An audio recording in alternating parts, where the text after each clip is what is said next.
guddi gi maam moomee guddi gi ñoom ñoo ko moomee mbay guddi gi yàgg na neex na te metti na te dëgër na kaj loolu affaire bu garaaw la xale xamu ko loolu dafa am miel am plante boo xam ni su guddi gi xaajee la tudd dañ ne 45 minutes avant laalal ñaari cuillère boo laalee ñaari cuillère xoolal da ngay bëri doole da ngay bëri doole guddi gi neex lool yàgg lool livraison à domicile c'est possible kon li may wax xam ngeen lan la miel la ak ay plante loolu nag mi ngi jugee Paris mi ngi tudd la nuit nous appartient wooteel 77 751 59 59 ñi ngi bàyyeekoo Sacré-Cœur 3 ñu livré la ko yée guddi gi day neex lool. Merci de nous rester fidèles, amis internautes, vous qui avez choisi de nous suivre partout à travers le monde sur la chaîne des grands événements VIP People TV, comme son nom l'indique, s'informer juste c'est vrai. Comme j'ai l'habitude de dire, ça yu ngeen abonné bu leen fàtte di bës cloche de notification bi ngir ngeen mën a jot suñ yeneen vidéo en exclusivité ñu ñëwaat tey indi leen beneen numéro actu du jour xool li gën a fës ci xibaar ci bés bi ñu daal di koy saytu taataan ko segg ko faram-fàcce ko indi ko wisax leen ko fii sur la chaîne des grands événements VIP People TV fi ñu koy tàmbalee en ce mercredi 5 novembre 2025 dañuy dem seeti ji exclusivité bi nga xamante ni moom capitaine Dièye bi nga xamante ni moo jiite woon mouvement bii di nit daal dina koy amal démb daal jëmale ko daal ci li nga xamante ni mooy alliance pour la république du Sénégal ba noppi daal di ñëw daal ci ñi nga xamante ni jamono ji ñoo yor actuellement le pouvoir di son excellence le président de la république Bassirou Diomaye Faye ak ki nga xamante ni moo topp ci moom di leader au Pastef mu doon exclusivité boo xamante ni moom capitaine Dièye jiite woon mouvement bii di nit def na ko démb daal ca télévision 7TV ginnaaw nag bañ ko invité ci émission bi ñu dippee woon 7 soir nañu déglu ji capitaine Dièye dellu si donc dama doon yëgal Sénégal yi ne léegi fekk ji naa président Macky Sall. si biir alliance pour la république fas yéene ànd ak ñoom. mais loolu ñun nga ko may exclusivité. voilà yéen laa ko may exclusivité. vous êtes maintenant membre de l'APR. voilà membre de l'APR donc certainement si yeneen jotaay dinaa ñëw si li nga xamante ni moo ko sookee incha allah. jërëjëf ñii bu ñu wootewul wàllu. situation bu yéeme la ñuy dem ci réew mi. waaw woote wàllu mooy comme ni nga ko waxee se débarrasser du PM et faire appel au président Macky Sall. moom moo leen mën a dimbali parce que fi mu toll nii fi mu taxaw moom laa gis koo xamante ni il peut faire beaucoup de choses pour eux. léegi nag rëy moo leen jàpp ak complexé tout simplement parce que boo xamul da ngay nangu ne xamoo yow ñëw nga ba ñu jox la réew mi. puus nga puus mënoo dem. woowal ñi nga xamante ni ñoo la mën a dimbali. maa ngi lay sant bu baax a baax je vous laisse terminer votre dernier mot. c'est partagé. donc dama doon yëgal Sénégal yi ne léegi fekk ji naa président Macky Sall. si biir alliance pour la république. fas yéene ànd ak ñoom. mais loolu ñun nga ko may exclusivité. voilà yéen laa ko may exclusivité. vous êtes maintenant membre de l'APR. voilà membre de l'APR donc certainement si yeneen jotaay dinaa ñëw si li nga xamante ni moo ko sookee incha allah. kon ñoo ko déggandoo muy une exclusivité de taille moom capitaine Dièye jiite woon mouvement bi di nit bokkoon ci ñi nga xamante ni daal dañ doon dagaan baatu askan bi pour jéem a indi seen contribution dexool ko daal Sénégal bi nga xamante ni Sénégal bi ñëpp soxla jamono ji moom daal dafa daal di décider rejoindre li nga xamante ni mooy alliance pour la république di parti bi nga xamante ni son excellence le président de la république Macky Sall moo ko daal di créé ginnaaw nag loolu moom capitaine Dièye gis nañ daal dans l'intérêt du Sénégal. gis nañ ni jamono ji dem fekk ji APR daal moo gën ci moom gis nañ nag depuis un certain temps moom le président de la république Macky Sall mi ngi daal defaraat li nga xamante ni mooy réorganisation du parti jël ñi nga xam daal ay xale yooyu pour mën a jàkkaarloo ñi nga xamante ni tey jii ñoo fi nekk ku ci mel ni Pape Malick Ndour ku ci mel ni Amidou Anne tey kii di capitaine Dièye ñi nga xamante ni daal ay borom xam-xam lañu seen xam-xam dafa màcc jëm ci bépp situation boo xamante ni daal république soxla na ko pour que ñu mën a développer état moo tax tey jii moom président Macky Sall daal mi ngi réussir daal kuwam pour daal di réorganiser waat li nga xamante ni mooy parti bi di APR ci biir loolu nag moom capitaine Dièye li mu leen xamal daal jamono ji képp koo xamante ni bëgg nga doxal Sénégal muy message boo xamante daal mi ngi koy lancé le président de la République Bassirou Diomaye Faye ak ki nga xamante ni moo topp ci Diomaye suñu bëggee doxal Sénégal foog ñu wutu ji wàllu ndaxte suñu wutu jiwul wàllu li nga xamante ni mooy Sénégal dina gën a sombré wu dans l'obscurité jamono ji ci lëndëm bu ne kunus la ñu nekk ginnaaw nag loolu suñ ko bëggee dañuy dem xool ku mel ni président Macky Sall ñu déglu xalaatam déglu xam-xamam pour que mu dimbale leen pour que ñu mën a jël Sénégal positionné waan ko fi nga xamante ni moom la ñu bàyyi woon Sénégal amaana suñu deful loolu nañu jàpp ni danañu màtt seen baaraam wicceex ko daal di koy sànni fële xam na ni ko duju doxal dara fii ci Sénégal ndaxte amuñu compétence amuñu expertise amuñu expérience mu doon daal révélation yoo xamante ni moom capitaine Dièye jiite woon mouvement bii di nit daal dina koy indi ginnaaw nag bi nga xamante ni rejoindre na désormais li nga xamante ni mooy rang wu Alliance pour la République du parti son excellence le président de la République Macky Sall. Toujours dans votre acte du jour de ce 5 novembre 2025 sur VIP People TV suñu jógee ci capitaine Dièye dañuy déglu ji ay seede ak ay témoignages yoo xamante ni daal këru kilifa diine yi nekk fii ci Sénégal ak kilifa aada yi daal dinañ koy jagleel ki nga xamante ni mooy l'ancien président de la République Macky Sall fekk ci daal kàddu yi nga xamante ni moom capitaine Dièye daal dina koy wax jagleel ko daal kii di président Bassirou Diomaye Faye ak ki nga xamante ni moo topp ci moom pour que daal suñu bëggee doxal li nga xamante ni mooy Sénégal foog ñu jël seen nopp jox ko ki nga xamante ni mooy président Macky Sall ànd ceeg yar ak dal pour que mun leen gunge pour que ñu mën a accomplir li nga xamante ni mooy seen mission ci bopp réewu Sénégal nañu déglu ji les témoignages yi nga xamante ni ñu ngi ko jëlee kër kilifa diine yi. 44 ans. 44 ans. musuma dégg. musuma dégg. wala amul fii ci réew mi. wala amul fii ci réew mi. président de la république bu ci toll. président de la république boo xam ne dafa jël Sénégal fekk foofu la toll. dama koo naw. nee na dafa koo naw. ci benn bis képp. ci benn bis képp. passation de service. passation de service. dafa rafet. dafa rafet. passation de service bi. passation de service bi. dafa ëmb war ma. dafa ëmb war ma. war ma ak gëdd. ak gëdd. ak joxe. ak joxe ak. bi muy dalal Macky Sall. bi muy dalal président Macky Sall. sama xarit bi. sama xarit bi. sama wëllëre bi. sama wëllëre bi. sama soppe bi. sama soppe bi. bi mu koy dalal. bi mu koy dalal. da koo jox lépp. da koo jox lépp. jox ko gëdd ba mu mat. jox ko gëdd ba mu mat. waaye maa ngi lay xamal. waaye maa ngi lay xamal ni. Macky Sall. nee na président Macky Sall. loo ko jox. loo ko jox. ci war ma. ci war ma. ak ci gëdd. ak ci gëdd. ak muñal ko. ak muñal ko. ak ak. ak ak. doy. nee na doyul. mag la moo xam ne. mag la moo xam ni. lu àdduna yàgg yàgg. lu àdduna yàgg yàgg. bu ko wàcc mukk. bu ko wàcc mukk. jox ko sa nopp. jox ko sa nopp. jox ko sa xel. jox ko sa xel. ba mu wóoru la. ba mu wóolu la. loo ko laaj. loo ko laaj. mu wax. mu wax la. bu ko wàcc mukk. bu ko wàcc mukk. Macky Sall. nee na président Macky Sall. fi mu jëlee réew mi. fi mu jëlee réew mi. ak fi mu ko yóbbu. ak fi mu ko yóbbu. fi mu jëlee këri diine fi yi. mu jëlee këri diine yi. ak fi mu ko yóbbu. ak fi mu ko yóbbu. gépp kërug diine. yépp kërug diine. bu mu mas a yóbbu bu teraanga. mas a yóbbu teraanga. woowu la ca pale. woowu la ca pale ba. daa waaxu. dafa waaxu. ba ci sab sijaada. ba ci sab sijaada. mu jox la fa mu teraanga. jox la fa teraanga. te teraanga ja bari te lool. teraanga ja bari lool. loo ko jox ci waram. loo ko jox ci war ma. billahi doy. billaahi doyul. bàyyi ko xel. nee na nga ko bàyyi xel. nay mag moo teg ci sa wet. nay mag moo teg ci sa wet. nga roy ko. nga roy ko. ci wàllu jikko. ci wàllu jikko. roy ko. roy ko. ci tabe. ci tabe. roy ko. roy ko. ci yërmande. ci yërmande. président Macky Sall nag man nit. man nit duma ko jàppe politique. duma ko jàppe politique damay jàpp ci nit. la may jàpp ci nit jikko ak jëf. jikko ak jëfam képp ca lay jàpp nit ca lay atte nit it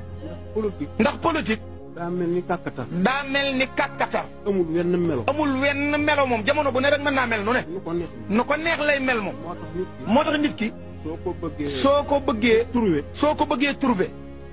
te jëf ji. ca jëf ja ak jikko ji. ak jikko ja ñun ñëpp. ñun ñëpp waxoon naa ko. waxoon naa ko dinaa ko waxaat adduna wërngal këpp. àdduna wërngal këpp bokk nañu teg bët. bokk nañu teg bët fi mu jëlee réew mi. fi mu jëlee réew mii yi mu ko ak fi mu yóbbu réew mii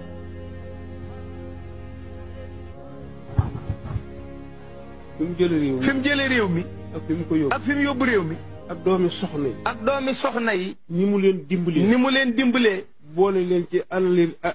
wërsëgu état bi. boole leen ci alali état benn xel benn président. benn président nag musuñu leen koo defal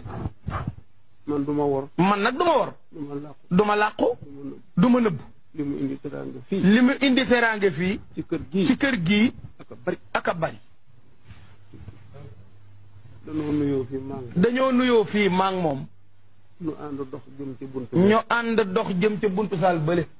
mu xool. mu xool saal bi. saal bi rafle mu ke. rafle mukket mu ne ana doomi sëñ bi. mu ne ana doomu sëriñ bi ñu ko mi ngi. ñu ne ko mi ngi nii mu jël numéro bi. mu jël numéro bi te ëllëg ca ëllëg sa saal yëpp. saal yépp lan na leen ay. mu lal leen ay mukket moom président Macky Sall te ñaanuma ko man ak a bari sutura. ku bari sutura la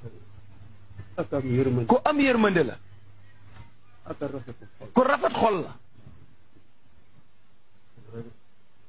ku am yërmande la. ku am yërmande la waaye politique. waaye politique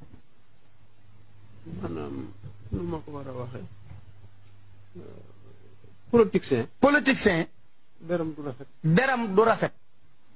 adduna da koy ŋàññi rek. ndax àdduna dañ koy ŋàññi rek ba jikko ju rafet. ba jikko ju rafet ji sax ak yar ba. ak yar bi day riir. day muuru ndax liñ koy ŋàññi. waaye président Macky Sall daal moom xol bi. xolu wàlliyu la. xolu wàlliyu la de. dafa laabiir. dafa laabiir. ku am yërmande. ku am yërmande la. boo ko xoolee rek. bët ba daal di rot. bët ba rot mu sëgg. ku am yërmande. ku am yërmande la. daal maa ngi ñaan. ma dénkaane sama bopp. dénk ko it mbirum Macky mi. dénk ko mbirum Macky mi. biñ duggee ci néeg bi. la ma ko jëkk a wax. mu ne ko yow dama laa ameel bor. te awul wala fayee. sëriñ bi rek la am moom laa lay fay. yow président Macky. maa ngi ñaan suñu boroom. ñiy def di dindi. ci barkeb sëriñ bi. mu may la jàmm. maa ngi ñaan suñu boroom. ñiy def ak dindi. ci barkeb sëriñ bi. mu def jàmm ci réew. maa ngi ñaan suñu boroom. ñiy def ak dindi. ci barkeb sëriñ bi. mu may waa réew mi jàmm.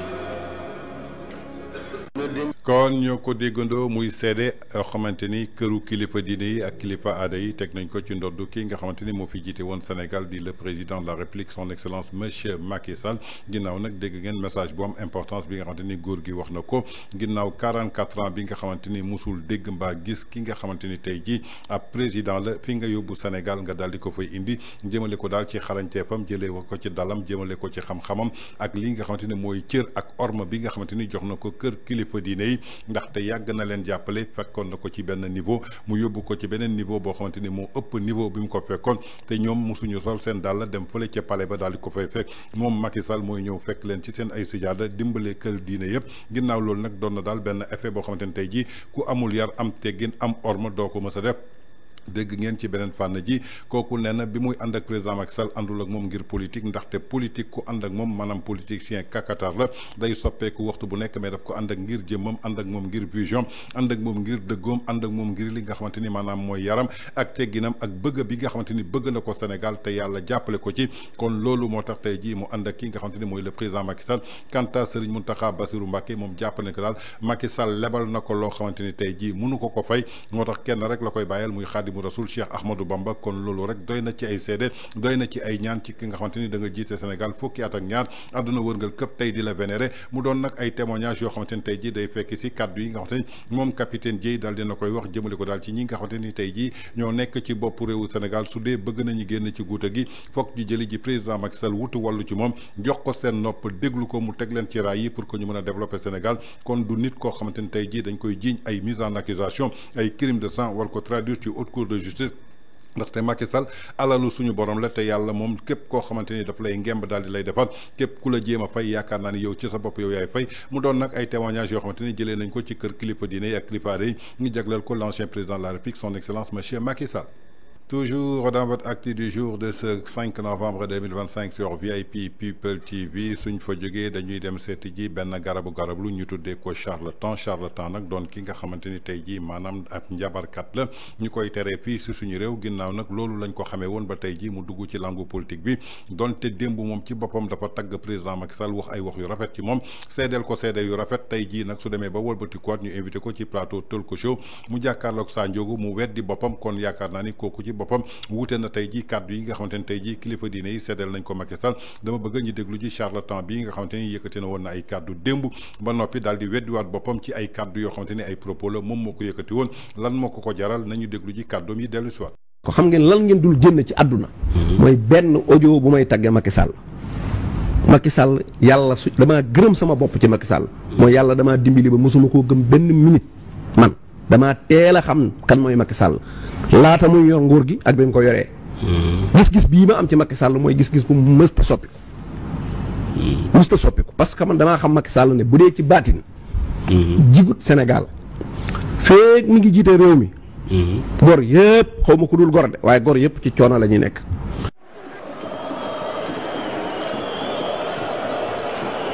nit ci àdduna dootu fàtte ne ku tudd Macky Sall nekk na fi président Sénégal. pont yi stade yi terre yeeg ak yenn kii politique sax politique sociale yoo xamante ne lu mel ne ay DER. entrepreneuriat rapide boobu ak yu bari ak couverture maladie xaw ma nu ñu koy waxee te mooy. couverture maladie universelle ak yu bari yoo xamante ne ay mbiram la yoo xam ne moo ko indi. am na lu bari lu mu liggéey loo xam ne man bu dee ci matériel ci wàllu leneen ak leneen mënoo taxaw nga ne Macky Sall. deful bilan def na bilan. bu baax. waaye fan la Macky Sall jaar. waaw mooy Macky dafa ànd ak équipe. ñun xam. maanaam Alioune Badara Cissé ñëpp xam nañ ko ci réew mi. Aminata Tall ñëpp xam nañ ko ci réew mi. Mimi Touré nekkoon ONU. man de façon analyse. Thérèse Diouf Faye ñëpp xam ko ci réew mi. Mame Mbaye Niang ñëpp xam ko Pape Gorgui Ndong ñëpp xam ko mu dëkk Pikine. te comprendre ma ne ko da ngeen di def seen parti mu nekk équipe ngeen di jaay équipe bi. bañ a jaay jëmmi Macky Sall ji. ñuy ànd ak moom équipe boobu Macky Sall yoroon nag dama ko ne boo jëlee équipe bi nga jaay ko. xajoo ci kenn. yow lu tax ni nga conseillé Macky nii yëpp nga ne jàpp nga ni yaa ko fal parce que conseil nga. li ma ko xalaatal de moom moo ko fal. Mor Lo Moustapha Cissé Lo ñoom ñëpp fréquenté naa leen. dégg nga ba ci 2010 Moustapha Cissé Lo fréquenté naa ko lu bari. waa APR rek nga fréquenté de. waa APR rek moo tax man daanaka waa APR laa sax. kon ci démb damaa gis may ngénte waa APR doo nga fa ñëw. benn parti ñëwu fa. waa APR képp ñoo fa dikk. kon donc daanaka man waa APR laa. d'accord waaw. maa ngi dox ci ay jéego parce que maa ngi cay liggéey mu barki dee moom dem naa bureau Moustapha Cissé Lo. ñu ngi ci maa ngi ciy liggéey ak moom. maa ngi jéem a gis Eva Maricon Seck xam naa dafa nekk ci tukki mais danañ gisee. man ñoom xam nañu ma xam naa leen bu baax. man ku la xam la yow ñaata yoon nga def say daayra sa 4 avril foo ko daan woote. foo ko daan woote. mais depuis mbas mi wooteetuma ko de. non mais taxawal rek. non dafa am ci lu ma bëgg a ñëw. sa 4 avril foo ko daan wootee. HLM ñu la ci daan fekk mooy ñi ngay xas fii tey.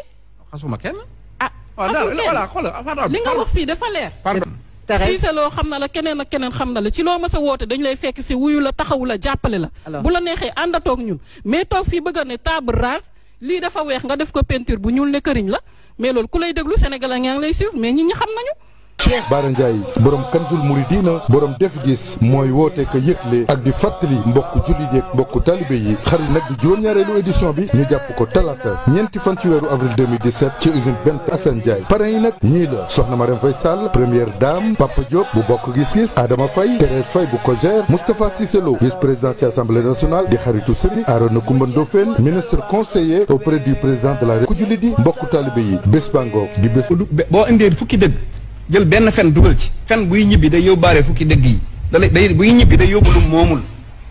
loolu moo tax fen baaxul. xam nga kon ñoo ko déggandoo muy kàddu yoo xamante ni moom Cheikh Bara Ndiaye moo ko yëkkati ci plateau Sa Ndiogou bañ ko invité ci émission Talk Show Cheikh Bara Ndiaye nag pour fàttaliku sénégalais yi ñu ngi ko ràññee woon ci ay garab yoo xamante ni da ko doon jaay muy garabu moo fi taxawoon ne am na ndomb boo xamante ni su la ko defalee ku ko takk doo mës a dugg ci kaso moo fi taxawoon ne mën na yokk dundu doomu aadama ci ñaar fukki at su dee jox nañ ko ay moyens mu doon yëfu charlatanisme doon yëfu njabarkat loo xamante ni tey jii suñu constitution da koy tere moom moo yëkkati ay kàddu ne kenn du ko génneel benn audio boo xamante ni mës na tagg wala waxal lu baax ki nga xamante ni mooy l'ancien président de la République Macky Sall waaye yàlla bi dara teewul moo ko weer diggu ba cëg ndaar kam waxuma la audio mais ab vidéo lañ ko tegal jëmmam nekk ci ñu invité ko ci plateau 2STV mu toog di tagg président Macky Sall di wax ay mbaaxam di wax vision di wax ay réalisation di wax ay pont di wax ay stade yoo xamante ni moom président Macky Sall jot na ko liggéey fii ci Sénégal ba dugg ci wàllu social ba ci bourse de sécurité familiale yi moom Cheikh Bara Ndiaye moo yëkkati kàddu yooyu teg ko ci ndoddu président Macky Sall ba ci li nga xamante ni mooy DER bi mu créé mu doon daal benn direction boo xamante ni dafay gunge ndaw yi pour que mën leen jàppale ci wàllu entrepreneuriat rapide moom Cheikh Bara Ndiaye boobu moom moo taxawaat ci plateau Sa Ndiogou daal di weddi boppam ba mu set wecc waaye yàlla daf ko nattu ndaxte ab audio la laajte pour kenn du ko génneel yàlla ne ko du ma la génneel audio mais vidéo laa lay génneel sa jëmm daal di ciy nekk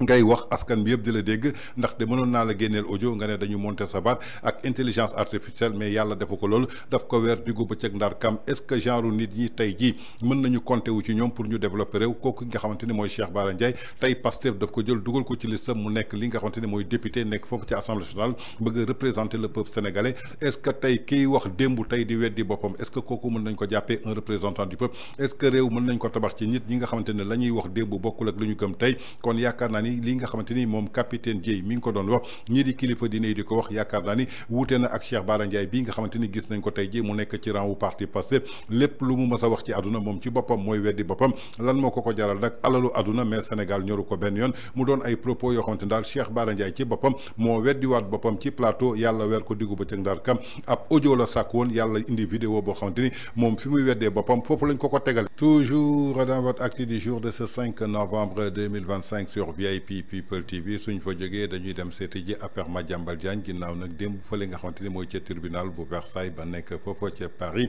ñi ngi doon examiner li nga xamante ni mooy demande d'extradition bi nga xamante ni autorités sénégalaises yi ñoom ñoo ko sàkk woon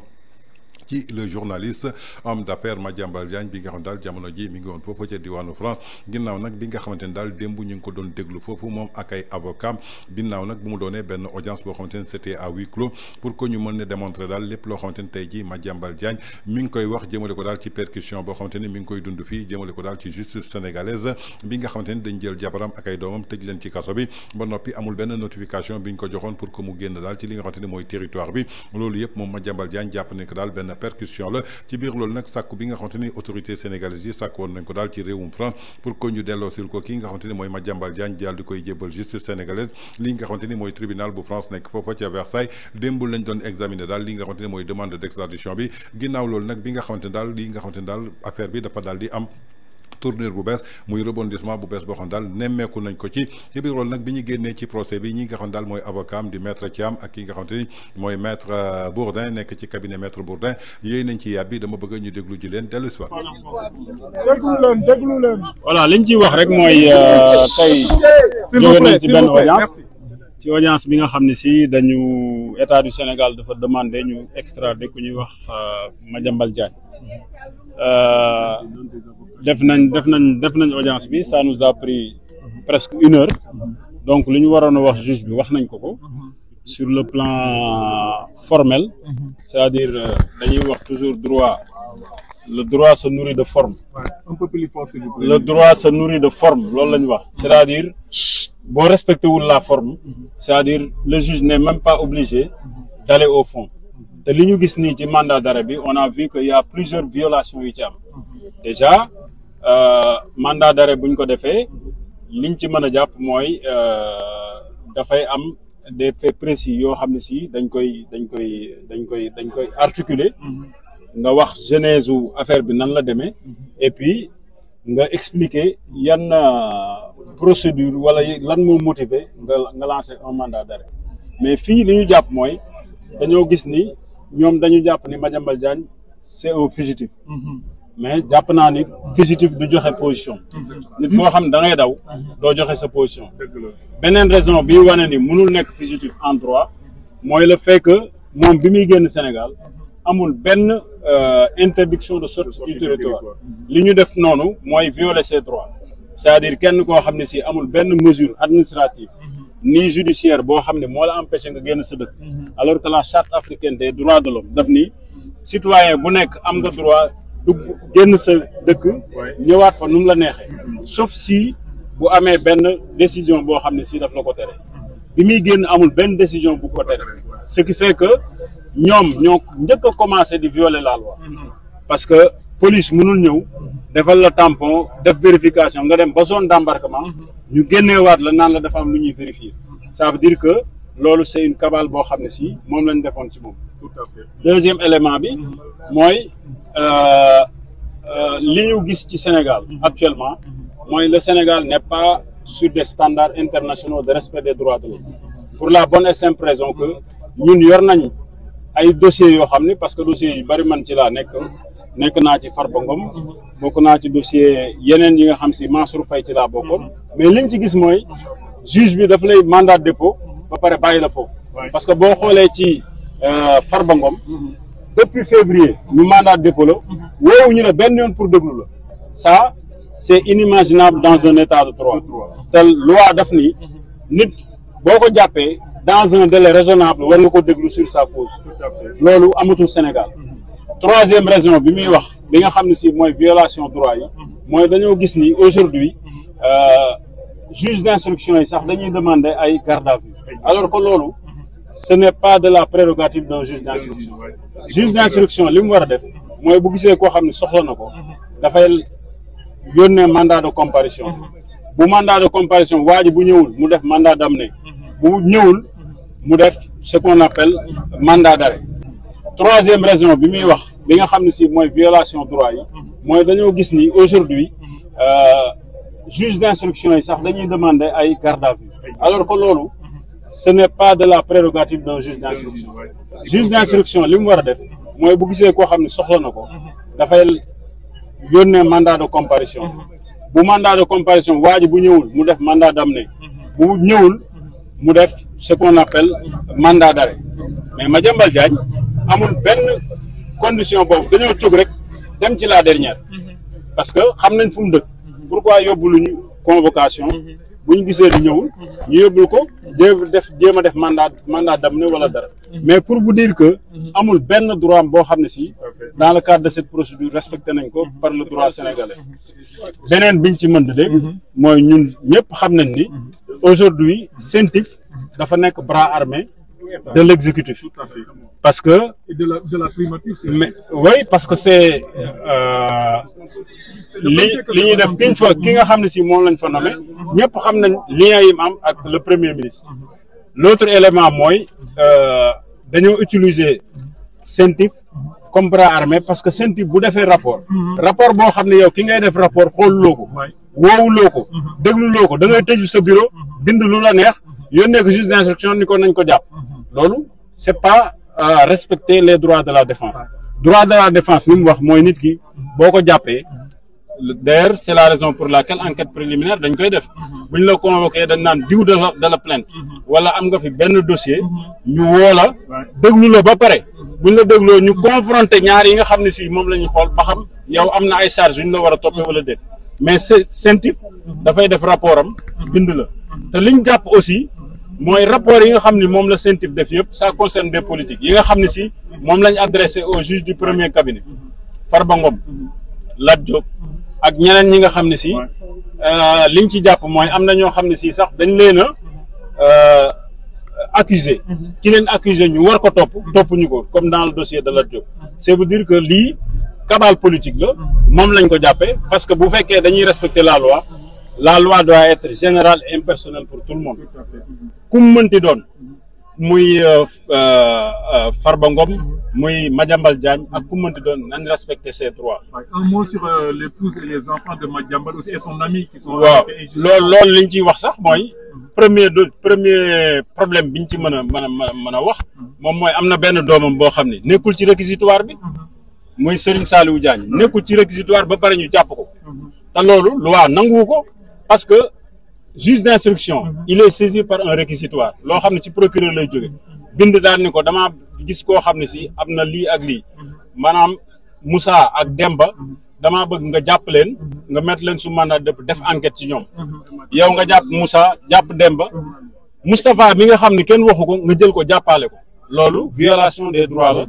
la d'une personne parce que boo ko seetee sax loolu voie de fait la enlèvement la parce que jàpp nit koo xam ne si kenn visé wu ko dans un réquisitoire nga jàpp ko te loi li mu wax bu fekkee nit nekkul ci réquisitoire boo ko waree jàppaat procureur dafay def li ñuy wax supplétif maanaam defaat beneen réquisitoire bu ñuy dolli daal ni diw kat gis koo xam ne si am na lii ak lii maanaam Moussa ak Demba damaa bëgg nga jàpp leen nga mettre leen sous mandat de def enquête ci ñoom yow nga jàpp Moussa jàpp Demba Moustapha mi nga xam ne kenn waxu ko nga jël ko jàppale ko loolu violation des droits la d'une personne parce que boo ko seetee sax loolu voie de fait la enlèvement la parce que jàpp nit koo xam ne si kenn visé wu ko dans un réquisitoire nga jàpp ko te loi li mu wax bu fekkee nit nekkul ci réquisitoire boo ko waree jàppaat procureur dafay def li ñuy wax supplétif maanaam defaat beneen réquisitoire bu ñuy dolli daal ni diw kat gis naa ni moom sax ci la bokk ñu doog ko ci boole mais loolu gisuñu ko dans le procès bi nga xam ne si moom la am pour sa famille li ñu jàpp nag mooy da cee am lu ñuy wax rapt koo xam ne si dañ koo jàpp te yoonam nekku ci koo xam ni géré wul bokkul ci dossier bi géré wul moom li muy géré mooy entreprise de presse yoonam nekkul ci le contrat qui a été signé beneen élément bi ma ciy wax pour mu gën a leer mooy dañuy wax ay deniers publics Madiambal signé wul ak état ki ko fay c'est une personne privée maanaam contrat la am commercial boo xam ne si daf ko signé ak une entreprise moom entreprise am signé ko te li ma ci mën a wax mooy état bu fayee benn entreprise privée xaalis bu duggee ci entreprise privée mënatul nekk deniers publics c'est impossible parce qu'il perd son caractère de deniers publics bu fekkee état jóge viré na depuis le trésor indi ko ba ci une société bu xasee dugg ci patrimoine société boobu ku mu fay mënuñu wax ni c'est des deniers publics donc nag li ñuy jàpp mooy affaire bi essayé nañ ko parce que compté naa dans le bi ñuy def suñu mémoire compté nañ presque 15 convocations yoo xam ne def nañ ko yoo xam ne c'est devenu sans suite maintenant comme essayé nañ par tous les moyens di def pour jàpp ko amuñu foo xam si mën nañ ko jàpp ñu créer benn rapport boo xam si mi ngi jóge CENTIC rapport boo xam ne c'est pas contradictoire laajuñu ko rapport boo xam ni sax ça concerne 2 personnes privées te ki nga xam ni moom la Madiambal Diagne signé le contrat bi moom amul benn complainte boo xam def na ko waxul ni Madiambal Diagne daf ma nax waxul ni Madiambal Diagne liggéeyul dossier bi ni mu normalé kooku deful benn complainte ba pare ñooñu ñu bàyyi leen ñu ni affaire de deniers publics bàyyi ñi nga xam ne ñoo signé ak état bëgg a jàpp Madiambal loolu on considère que c'est 2 poids 2 mesures et que ça montre effectivement que il y a une justice sélective boo xam ne si moom la ñuy instaurer te loolu dafa war a jeex Sénégal voilà c'est ça. Pendant près d'une heure, nous avons indiqué l'ensemble des raisons pour lesquelles nous estimons que la demande qui est formulée par les autorités sénégalaises est totalement injustifiée, infondée. Et non seulement elle est injustifiée et infondée du point de vue de la procédure, et nous avons mis en évidence dans un mémoire de près d'une 40aine de pages l'ensemble des raisons pour lesquelles nous considérons qu'il n'a absolument pas été fait application du droit dans cette procédure, et aussi injustifiée du fond, parce qu'il appartient aux autorités françaises de refuser la demande d'extradition lorsque elles sont confrontées à une demande qui est motivée par des considérations politiques, et que c'est le cas en l'occurrence. Vous avez une procédure qui ne tient pas la route du point de vue du droit, mais en fait c'est une forme qui est révélatrice du fond, et ce fond, c'est qu'en réalité l'intention derrière ça, c'est de s'en prendre à une voix d'opposition, c'est de s'en prendre à un dissident, et lorsque vous avez un pouvoir qui se défend du caractère politique de la poursuite contre M. Diagne, mais qui en même temps incarcère des journalistes, c'est le meilleur aveu et c'est la meilleure démonstration que nous pouvions faire devant la chambre d'instruction du caractère totalement politique de cette procédure. Donc pour l'ensemble de ces raisons, nous demandons le rejet de la demande qui a été formulée par les autorités sénégalaises, en insistant non seulement donc sur ces irrégularités formelles, en insistant sur le caractère politique et en insistant aussi sur le caractère totalement inéquitable de la procédure.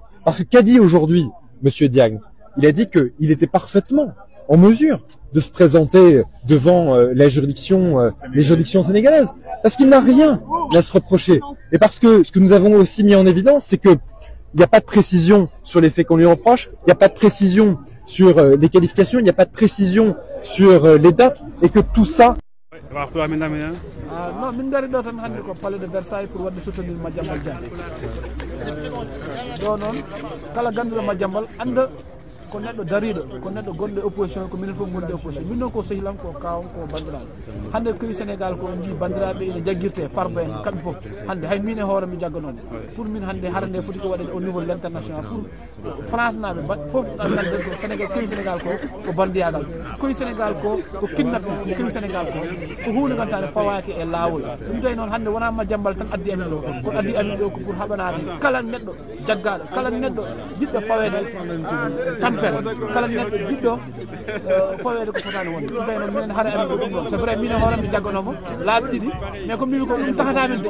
tahata amin ruttade caggal ɓeydat amin ko cuusal ɓeydat amin aussi ko hoolade kadi Allah par ce que ko mbimi ko harande ko ɗo kono harande kadi min lutto Sénégal kadi min kaɓa e harande par ce que ɓeɗo wona yimɓe moƴƴuɓe leydi ɓeɗo wona yimɓe pewnoɓe leydi kono kadi yimɓe caroɓe leydi koɓe yimɓe bonnoɓe leydi kadi ko yimɓe ganduɗa tampinoɓe yimɓe en tout cas haqqillaji amin foof nene détenu politique kala détenu politique Farba en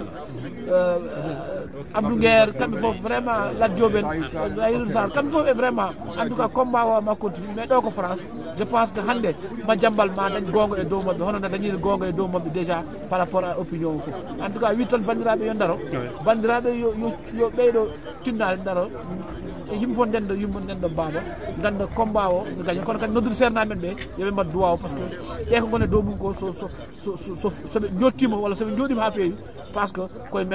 men ɓe gummoto tigui tigui par ce que enen fof enen gandi toon wone yande mabɓe ni par ce que donc kon ñoo ko déggandoo muy ay kaddu yoo xamante ni ñi ngi rotee ci làmmiñu maître Ousmane Thiam bokk ci avocat yuy défendre kii di Madiambal Diagne ak ñi nga xamante ni mooy naataangoom nekk foofa ca diwaanu France ginnaaw démb bi nga xamante ni ke tribunal bu Versailles nekk foofa ca Paris ñi ngi doon amal daal lii di mise en examen jëmale ko ci demande d'extradition bi nga xamante ni ay autorités sénégalaises ñoo ko sàkk woon daal ci journaliste bi di patron de presse Madiambal Diagne pour que ñu daal di koy jébbal li nga xam daal mooy réewum Sénégal dafa am daal rebondissement bu bees boo xam daal dañ ko gis ci demande d'extradition bi nga xam daal sàkku nañ ko pour Madiambal Diagne lii di justice française nag dafa daal di reporter li nga xamante ni mooy verdict bi ba le 25 novembre bi ñu jëm li nga xam daal mooy rebondissement bu bees bi su ñu jëmee ci procédure bi nga xamante daal dafa visé woon pour que ñu extrader ki nga xamante ni mooy journaliste bi di patron de presse di Madiambal Diagne lii di chambre d'instruction bu cour d'appel bi nekk foofu ca Versailles ginnaaw nag bu mu examiner démbu talaata ñeenti fan ci weeru novembre atum 2025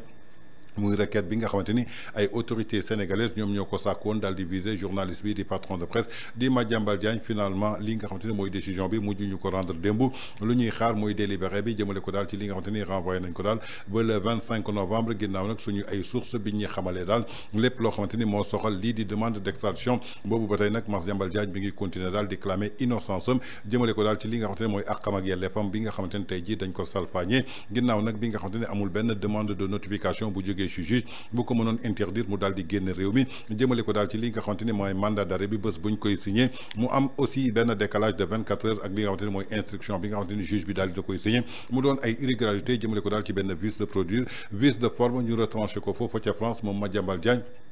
jamono ji dafa def objet benn mandat d'arrêt international jëmale ko daal ci benn cadre enquête boo xam daal dafa porté woon daal ci ay transferts financiers ñu jugé ko woon daal suspect ñu estimé ko daal ci fukki milliards ak ñaar mu lié ak benn marché boo xamante ni daal sous-traitance la ñu daal di koy prêté lu toll ci 21 milliards de francs CFA suñu sukkandikoo suñu ay sources lii di justice sénégalaise bi nag dafa doon reproché daal également li nga xamante daal mooy Madiambal Diagne dafa quitté territoire u sénégalais de manière irrégulière ginnaaw nag bu mu transité jaarle ko foofu ca Gambie avant que daal muy rejoindre li nga xamante daal mooy Paris lii di avocat Madiambal Diagne daal di koy teggi ba mu set yàpp ni que daal mbirum politique la Madiambal Diagne musul jot notification boo xamante ni war na ko mën a interdire li nga xamante ni mooy mu quitter le territoire sénégalais kon amul lu ko mën a empêcher mu génn Sénégal ak moyen bu ko neex kon jàpp na ni que daal ba tey ji persécution bi ñu doon wax ci Madiambal Diagne am na ba tey suñu jógee ci beneen siège boo xamante ni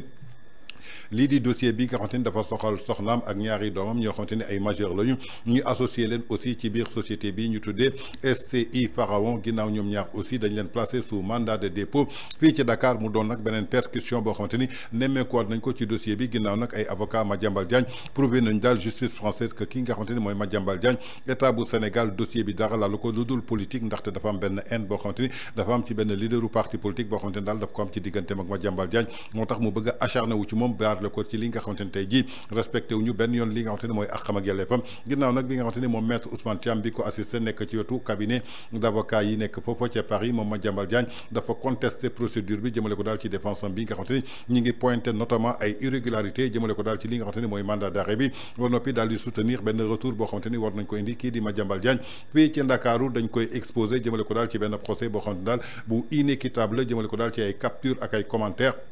yoo xamante ne jot nañ ko jël en ligne ak ay vidéo yoo xamante ne tey jii dafa wane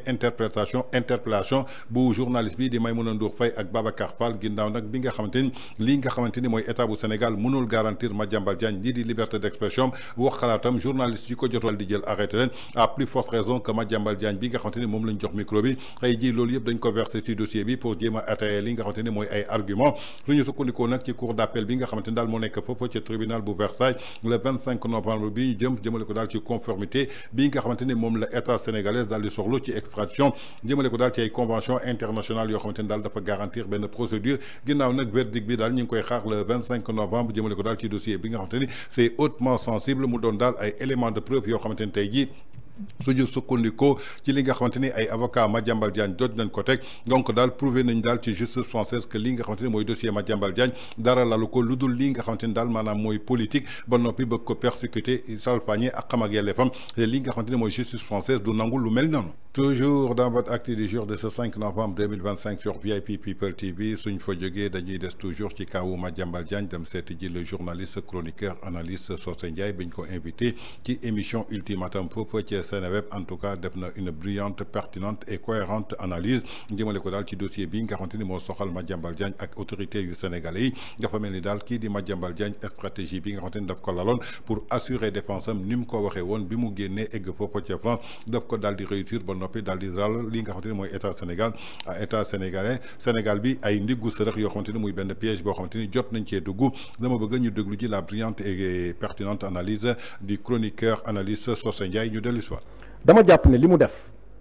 la mu waxoon la rek dem France pour préparer sa défense dans la préparation de la défense nag daf ci am ay ndëgg sërëx yoo xam ne lal na ko mu jëm ci état bu Sénégal. ah bon. oui lépp c'est des pièges du ma ñëw ci li mu wax. d'accord parce que cité na un général boo xamante ne dama jàpp ne xëy na Madiambal yabul le général Birame Diop mais ba koy cité ci yoo xamante ne dëgg-dëgg ay waxu kese la parce que Madiambal man xamewuma ko di wax di sànni.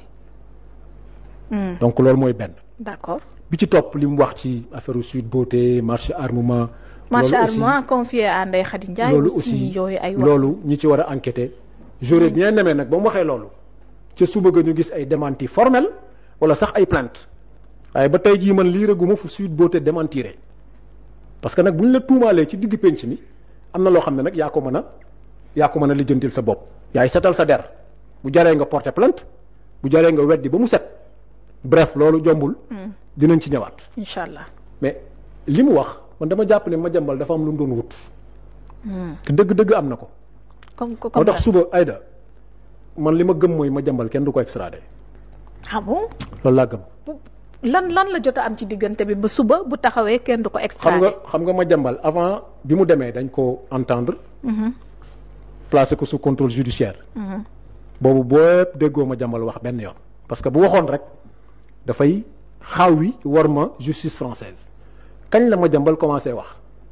mooy bi ñu dindee le contrôle judiciaire le même jour bi ñu ko dindee le même jour la taxaw ci buntu tribunal bi mook avocat am ne lii politique la waaw moom Madiambal mu waxu avocat am wax ko la ca topp mooy lan bëgg def émission pour donner sa version des faits foofu dama jàpp ne li ci Madiambal doon wut bëgg ko prouver à la justice française mooy gis ngeen sama réew mi may laaj. mënuma sax garantir une liberté d'expression ba may garantir un procès libre et équitable kon dama gëm ne argumentaire boobu la Madiambal doon wut. moom ak ses avocats te am nañ ko. parce que nag ay la yéwén ki nga xam ne garantir loo ko une liberté d'expression maanaam wax xalaatam est-ce que di nga ko mën a garantir un procès juste et équitable c'est une question mais c'est sûr que loolu. ces avocats dinañ ko exploiter bu baax a baax ci tribunal bi. ndax dégg nañ sax son avocat communiqué bi ñu génnee ci jour arrestation bi que ni nee nañ lii dinañ ko verser ci dossier bi. et bien avant ça. man mos naa def vidéo ne waa Pastef éviter leen di wax ci dossier Madiambal Diagne. surtout les voies autorisées de Pastef. parce que code de procédure pénale bu France dafa am lu mu wax ci wàllu extradition mi ngi nii boo bëggee mën naa la ko lire. ayca. nga baal ma rek. mën nga parce ko que réew mi yëkkati réew mi moom lépp lu ñu fi wax day leer. boo jëlee l'article 696-16 c'est une loi. code de procédure pénale bu France. nga xool l'article 696-4 daf ni l'extradition n'est pas accordée mu cité ay points 8 points boo xoolee point 2 bi daf ni lorsque le crime ou le délit a un caractère politique ou lorsque qui résulte des circonstances que l'extradition est demandée dans un but politique moo taxoon ma ne Pastef éviter leen di wax ci dossier bi en tant que parti politique laissez le ministre de la justice wala le ministre de l'intérieur communiquer parce que yéen parti politique ngeen vous n'êtes pas l'État du Sénégal waaye 7e bi moo gën a garaaw daf ne lorsque la personne réclamée serait jugée dans l'État requérant mooy Sénégal par un tribunal n'assurant pas les garanties fondamentales de procédure et de protection des droits de la défense li Madiambal doon wut ci émission bi mu bëggoon a def ba ñu aayee ko fii lañ koy dugal te li ma leer mooy ces avocats dinañ ko exploiter bu baax a baax parce que bis bu ñu demee ba mën a prouver devant la justice française que dossier bi dafa am un caractère politique su boobaa jàppal ni Madiambal Diagne kenn du ko extradé. dagg nañ ay signaux mu di bu 7TV ak bu TFM Babacar Fall ñu teg ci loxo ba noppi libéré ko acte yooyu noonu ci diggante bi ñu posé foofu jàngat ban nga ciy def. ba tey dafay dugg ci li ma la waxoon rek. oui gis nga ce qui s'est passé ak la façon bi ñu arrêté Maïmouna Ndour Faye. gis nga tous ces éléments là li ma leer mooy c'est déjà dans le dossier de Madiambal Diagne c'est entre les mains de ses avocats et ils vont l'exploiter demain man dama jàpp ne la meilleure façon bi état mënoon def mooy bañ a arrêter peut-être sa femme. bañ a arrêter ses enfants bañ a arrêter son marabout parce que Madiambal lañ doon seet. léegi nag bàyyi Madiambal aussi mu def ses émissions argumentaire boobu xam nga fan lay amee njariñ. bu ñu demee ba suba parce que suba on rappelle que procès bi mën na nekk public. ba pare l'État du Sénégal peut être autorisé à prendre la parole à l'audience demain. oui su boobaa état bi mënoon na ne gis ngeen kii naam man état maa ne soxla naa ko. waaye réew ma ma koy yóbbu. garantil naa ko déjà une liberté d'expression. gis ngeen ne mi ngi def ay émissions un peu partout. oui dérangé wu ma man état. parce que liberté d'expression la. ah foofu tam mën nañ fa sukkandiku. ni ma ko garantir ci liberté d'expression. man état noonu laa koy garantir un procès juste et équitable. loolu bu ñu ko defoon mënoon nañu am chance. mais dañu gis forme bi ak vraiment mobiliser ay forces de défense et de sécurité. yooyu yëpp. je pense que c'est à l'avantage de Madiambal Diagne. Et seen objectif lenn la muy prouver le caractère politique du dossier. et loolu bis bu ñu ko réussir bu yaboo ñu fàtte Madiambal te xam ne France lay toog yor fa statut réfugié mën nañ koo àtte nag à son absence. oui parce que am na lu ci yoon teg ci luñ ko mën a toppee. loolu mën naa ne. mais indi bi ñu ko bëggee indi moom. damaa jàpp ne li ci sama xalaat man li ma njort mooy gaw mën a dina ñëw. ñu signal yi ba ndax ba démb ku ci mel ni Modou Awa Ndiaye mi ngi doon wax jotaguñ ko te ñi ñu saisir ñëpp kenn nanguwul leen cee wuyu en tout cas nanguwuñu jël seen responsabilité foofu mi ngi koy wax. CNRA. dama la liral chapitre 5 mos réew mi Aïda dafa naqaree waxee looy wax na leer. am na si solo de. coupure signal yi déjà c'est illégal. c'est une violation de la loi parce que Sénégal ba mu daj. benn kuréel rek. la loi bi may sañ-sañ. mu couper signalu média muy CNRA Conseil national de régulation de l'audiovisuel. dama lay liiral chapitre 5 bi article 26 daf ne. en cas de manquement aux obligations prévues par la loi ainsi que par les conventions des cahiers de charges. xam nga médias yi dañuy signer ay cahiers de charges et conventions. oui le CNRA fait des observations ou une mise en demeure publique aux contrevenants. gis nga Madiambal ba mu waxee ba pare ca suba ga CNRA mënoon na dajale son collège. jox 7TV mise en demeure publique. bu fekkente ne daf ko defaat en cas d'une observation de la mise en demeure. le CNRA peut prendre une sanction qui peut consister en la suspension totale ou partielle du programme. loolu mooy tëj pour nga suspendre say programme mais mbir mi fan nga ci dégg CNRA intervenir ak qui a donné l'ordre de fermer ces médias. ak ku mënti doon na jàpp ni dafa violer la loi. CNRA moo waroon li ma jaaxal aussi mooy CNRA il faut que ñu génn ci seen mutisme bi parce que nag sëñ bi mënuñ laa jox ay prérogatives keneen di ko exercer mais te doo fëgg ci taabal ji sunu grand Mamadou Omar Ndiaye. yow tamit grand mais il faut que aussi moom it lii prérogative am. mais ñu bàyyee ko. d'autant que journaliste la xamante na ak corporation bi xam na bu baax mbir yi naka lay demee mais on a comme l'impression que d'autres exercent ces prérogatives et malheureusement depuis affaire bi aussi dégguñu benn yoon une communication officielle jóge ci CNRA et loolu dama jàpp ne da leen di fragiliser ñoom. kon ñoo ko déggandoo muy analyse bi nga xamante ni moom le chroniqueur analyste Socé Ndiaye def na ko jëmale ko daal ci dossier Madiambal Diagne bi nga xamante ni digganteem ak autorité sénégalaise yi moom Madiambal Diagne li mu waxoon loolu la daal di def dafa dem France pour préparer défense am mujj na réussir li nga xamante ni mooy coup bi muy un grand pari réussi par Madiambal Diagne ci biir nag défense am boobu moom dafa dugal ay ndiggu sërëx muy ay pièges yoo xamante ni daf ko lalal li nga xamante ni ni maanaam mooy état bu Sénégal jëmale ko ci li nga xamante ni mooy liberté d'expression bi nga xamante ni tey jii état bi daf ko war a garantir bépp citoyen moom jàpp na ni que état bi mënu ko garantir li nga xamante ni maanaam mooy liberté d'expression waxuma la nag li nga xamante ni tey jii mooy benn justice boo xamante ni dafa tëddee njaaxaanaay kon Madiambal Diagne loolu la daal di réussir ndaxte suñu fàttalikoo Madiambal Diagne bu mu demee ñu lancé ko mandat d'arrêt ba mu demee fële ca police su 8e arrondissement ñu teg ko sous contrôle judiciaire waxul benn yoon ci li nga xamante ni mooy dossier bi kenn déggu ko mu yee ci yàbbi ci ndaxte su ci waxoon dafay violer li nga xamante ne mooy secret de l'enquête bi Madiambal Diagne mi ngi tàmbale wax keroog ba mu demee fële ca tribunal bu Versailles ñu teggil ko li nga xamante ni mooy contrôle judiciaire bi ki ngoon si la def émission ak ki nga xamante ne mooy Maïmouna Ndour Faye te gis nañu lu ci topp Maïmouna Ndour Faye dañuy gis ay gendarme def éruption foofu nga xamante ni tey ji mooy ca biir locaux yi nga xamante ni moom la doon defee émission bi ñu xëy jàpp Babacar Fall ñoom ñëpp ñu yóbbu leen placer leen en garde à vue loolu ret dool na ay pièces à conviction yoo xamante ni Madiambal Diagne da koy jël dugal ko daal ci li nga xamante ni mooy dossier jébbal koy avocat ñu daal di koy won li nga xamante ni maanaam mooy justice française ba noppi ñaari doomam yi nga xamante ni tey jii jàpp nañ leen ak soxnaam bi nga xamante ni jotewuñu ci dara loolu yëpp ba ci sëriñam bi nga xamante ni tey jii dañ ko arrêté dafay wane ni que daal benn dossier politique la moo nekk ci biir ndaxte Madiambal Diagne piège boobu la bëggoon teg na ko état bu Sénégal kon nag tey jii lu gën a ëpp chance mooy Madiambal Diagne lu ëpp chance à 98% lii di extradition gëmuma mu daal di am fii nga xamante ni mu ñu indi ko ci Sénégal ndaxte justice française tey dafa am loo xamante ni ci loolu la ñu tënku muy code bi nga xamante ni tey jii moo wéy li nga xamante ni mooy extradition su réew soxlaa pour nga indil ko nit jox ko justice dafa am loo xamante ni bi ciy njëkk xool mooy ndax dossier bi laalewul li nga xamante ni maanaam mooy politique beneen bi mooy est-ce que garantir nga ko li nga xamante ni mooy justice bu équitable ki nga xamante ni garantir loo ko liberté d'expression garantir loo ko li nga xamante ni tey jii maanaam mooy justice bu équitable est-ce que dinañ la ko delloo kon doon na daal ay points yoo xamante ni Madiambal Diagne daal dina koy exploiter contre état bu Sénégal muy une pertinente et brillante analyse boo xamante ni moom le journaliste analyste Socé Ndiaye def na ko daal ci dossier bi nga xamante ni moo soxal Madiambal Diagne ak autorité sénégalaise yi képp kuy xaar maanaam ñu extrader la Madiambal Diagne ak li fi jot a xew gëm na ni loolu du gaaw a nekk ndaxte état français dañu respecter li nga xamante ni mooy àq ak yelleefu doomu aadama. Toujours dans votre actu du jour de ce 5 novembre 2025 sur VIP People TV suñ fa jógee dañuy dem seeti ji Maïmouna Ndour Faye patronne de la 7TV ginnaaw nag li nga xamante ni mooy arrestation musclée boo xamante ni jotoon na am foofa ca télévision bi mu jiite muy 7TV nekk foofa ca Mamel ginnaaw nag bu mu dalalee woon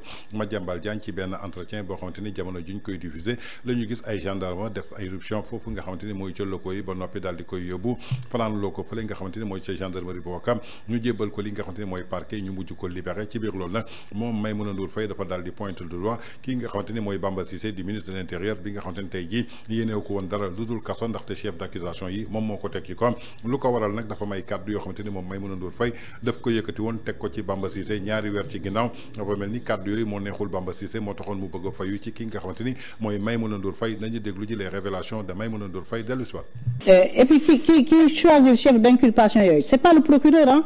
ki ko choisir ku bon la kooku daf la bëggoon tëjlu parce que ay atteinte à la sûreté de l'État ay atteinte à l'autorité de la justice mais da ngay dem instruction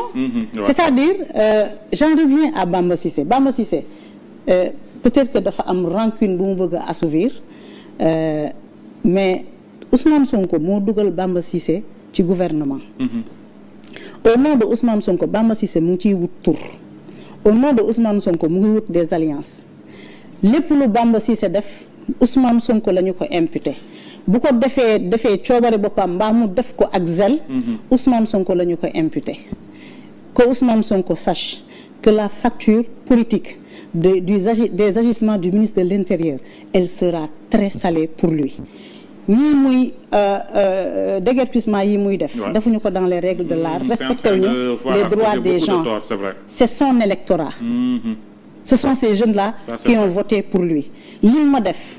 image du Sénégal la yàq le monde entier en a parlé voilà il a fait mal au Sénégal moi il m'a pas fait mal il a fait mal au Sénégal il a fait mal à la liberté de presse Sénégal ranking yu muy am yëpp à l'étranger dañ doon intégrer li nga xam ne moom mooy la démocratie la cohésion sociale la liberté de la presse que Ousmane Sonko sache que à son nom ce monsieur-là est en train di yaatal li nga xam ne moom mooy c'est son univers mais au moment du choix décisif il ne le choisira pas. Il ne le choisira pas mooy lan. Au moment du choix lâcher Ousmane Sonko au moment du choix décisif il ne le choisira pas parce que Bamba Cissé c'est le type de personne yi nga xam ne sur l'autel de leurs ambitions ils sont prêts à sacrifier tout le monde même les amitiés. Vous semblez bien le connaître même. Babacar Fall waaw comme ñun ñu def ñun presse bi Bamba Cissé il a utilisé la presse pour se faire connaître. C'était l'avocat le plus c'était l'ami des journalistes. Aujourd'hui qu'il s'est fait connaître et que grâce à cette presse là mu nekk ci Ousmane Sonko ba ñu ràññee ko ba jox ko poste lan la def toroxal ñaari journaliste man moom amuñu rapport voilà familier man liggéey rek laay wax ak moom laa doon wax ak moom jeex na. Mais est-ce que xam nga Bamba Cissé ak Babacar Fall se connaissent très bien dañoo bokk ay jotaay ça fait plus de 15 ans dañuy demalante am na sax ku si teg ne ma dañ daan añ restaurant Galar à la Médina mais lan la def Babacar Fall tu as vu la violence avec laquelle Babacar Fall a été mis aux arrêts ça veut dire que moom bu ñu nee républicain la du républicain c'est un carriériste je le dis et je l'assume pour clore sur Bamba Cissé rek lenn laa koy wax man la bëggoon a humilier dafa bëggoon a utiliser son pouvoir et son bras armé pour daanu sama kaw boo yoree loxo état waruloo am rancune di ko utiliser pour daanu ci kaw citoyen bi il a fait déjà beaucoup de dégâts moom nag man xam naa ne du ma xaritam mais moom tamit na xam ne man du sama xarit leer na Maïmouna l'affaire kon ñoo ko déggandoo muy kàddu yoo xamante ni Maïmouna Ndour Faye def na ko jamono ji Sénégal dañ doon dégg procureur mooy autosaisirul chaque fois mais jàppal ni que arrestation procureur autosaisirul benn yoon kii autosaisirul du kenn ku dul le ministre de l'intérieur di Bamba Cissé bi nga xamante ni avocat la jeexoon fii di défendre kii di leader u parti Pastef doonoon avocat boo xamante ni ñëpp ko nawoon journaliste yëpp mu nekkoon seen xarit mais depuis que mu dugg ci li nga xamante ni mooy défendre leader u parti Pastef moom Bamba Cissé dafa daal di changer casquette kenn xàmmeetu ko moom Maïmouna Ndour Faye loolu la ko waxoon ñaari weer ci ginnaaw xëy na kàddu yooyu nag moo ko neexul moo tax tey jii mu jéem a dugg daal ci li nga xamante ni mooy gardam ba jéem ko humilier ndaxte nee na chef d'accusation yi nga xamante ni teg nañ ko ci ndoddam ki ko teg ci kawam du kenn ku dul nit koo xamante ni dafa bon yéeneew ko woon dara lu dul kaso ndaxte atteinte à la sûreté de l'État et à une autorité judiciaire loolu mooy ay chef d'inculpation yoo xamante ni soo sàgganee instruction nga jëm te ay atu kaso xaj na ci kon loolu la ko yéene woon jëmale ko daal ci benn émission boo xamante ni àqam ak yelleefam moo ko may ak liggéeyam mu daal di koy def kon jàpp ne que daal lii nga xamante ni def nañ ko yoonu procureur nekku ci du dara lu dul benn justice des vainqueurs bi nga xamante ni bërki démb docteur Abdourahmane Diouf wax na ko moom Bamba Cissé di ministre de l'intérieur sàkku ko ndaxte ba tey ji ñi ngi daal kan moo joxe ordre pour que ñu arrêté Maïmouna Ndour Faye kan moo joxe ordre pour que ñu arrêté Babacar Fall ba tey jii gisuñu ko ndaxte procureur saa yu autosaisiroon nga ñëw ñaari chef d'accusation yi nekk ci son ordre jàppal ni que placement sous mandat de dépôt ngay ne waaye gis nañu Maïmouna Ndour Faye nu mu duggee parquet ak nu mu génnee benn la kon jàpp ni que daal am na beneen loxo bu nekk ci ginnaaw accusé wul kenn nag ku dul kii nga xamante ne daal mooy le ministre de l'intérieur di Bamba Cissé. Toujours dans votre actu du jour de ce 5 novembre 2025 sur VIP People suñ fa jógee dañuy seeti ji le chroniqueur Ahmed Ndoye nekk foofa ca émission yor bu Sen TV ginnaaw nag bi nga xamante ni dañ ko convoqué woon jëmale ko daal ci benn vidéo boo xam daal defoon na ko ci plateau Sen Teranga après bi nga xamante ni kii di leaderu parti Pastef di président parti yëkkati woon na daal ay kaddu daal di koy fësal le 25 octobre bi ñu génn jëmale ko daal ci benn terrain meeting bi mu doon woote ak noppalu bi nga xamante ni moom la doon def Ahmed Ndoye daal di koy tontu en tant que un acteur politique ci biir loolu nag dañ ko daal di convoqué fële ca section de recherche bu Faidherbe ba ginnaaw nag bañ ko convoqué foofu daal di koy placé en garde à vue jébbal ko procureur mu bénéficier wu retour de parquet ginnaaw loolu mu bénéficier 2 fois retour de parquet démb nag bañ ko jébbalee kii nga xamante ni maanaam mooy le doyen des juges d'instruction kii di Ahmed Ndoye dañ ko mujj placé ci lu nga xamante ni mooy bracelet électronique may ko liberté provisoire jamono ji nañu déglu ji avocat Maître El Hadji Diouf ginnaaw nag bi nga xamante ni waxtaan nañu ak ki nga xamante ni maanaam mooy juge bi ak li nga xamante ni moom procureur sàkkoon na ko pour que ñu yóbbu Ahmed Ndoye fële ca kaso bu Rebeuss mu toog xaarandi nañu déglu ji Maître El Hadji Diouf dellu si waat. waaw loolu dëgg la ñu ngi nii soo diggéen ci bureau doyen des juges d'instruction bu tribunal grande instance de Dakar bi mu dégloo sommairement rapidement Ahmed Ndoye nee na da koy bàyyi mu dem ak bracelet électronique du ko yóbbu prison donc procureur moom demandé woon mandat de dépôt mooy ñu jébbal prison bi Ahmed Ndoye tëj ko loolu la procureur ñaanoon mais juge bi ginnaaw mu déglu Ahmed Ndoye déglu ay avocat am man ak sama naataango maître Alassane Diallo ñun ñaar bi ñu déglu ba pare mu ne li ñuy wax ñun doy na ko pour mu bàyyi ko may ko liberté provisoire alors avec bracelet électronique ñu di ci sant yàlla bu baax ndax xam nga prison neexul nga yore njaboot yore jabar yore ay ñeenti doom te Ameth Ndoye moom du dellu ginnaaw jàmbaar la joo xam ne moom li mu gëm lay wax te wane na ko encore ci kanamu juge bi vraiment sant yàlla rek bi juge bi seetee ni Ameth warul dem prison mu ne ko yow dama lay bàyyi nga dem mais dama defal bracelet loolu nag defe nañ ni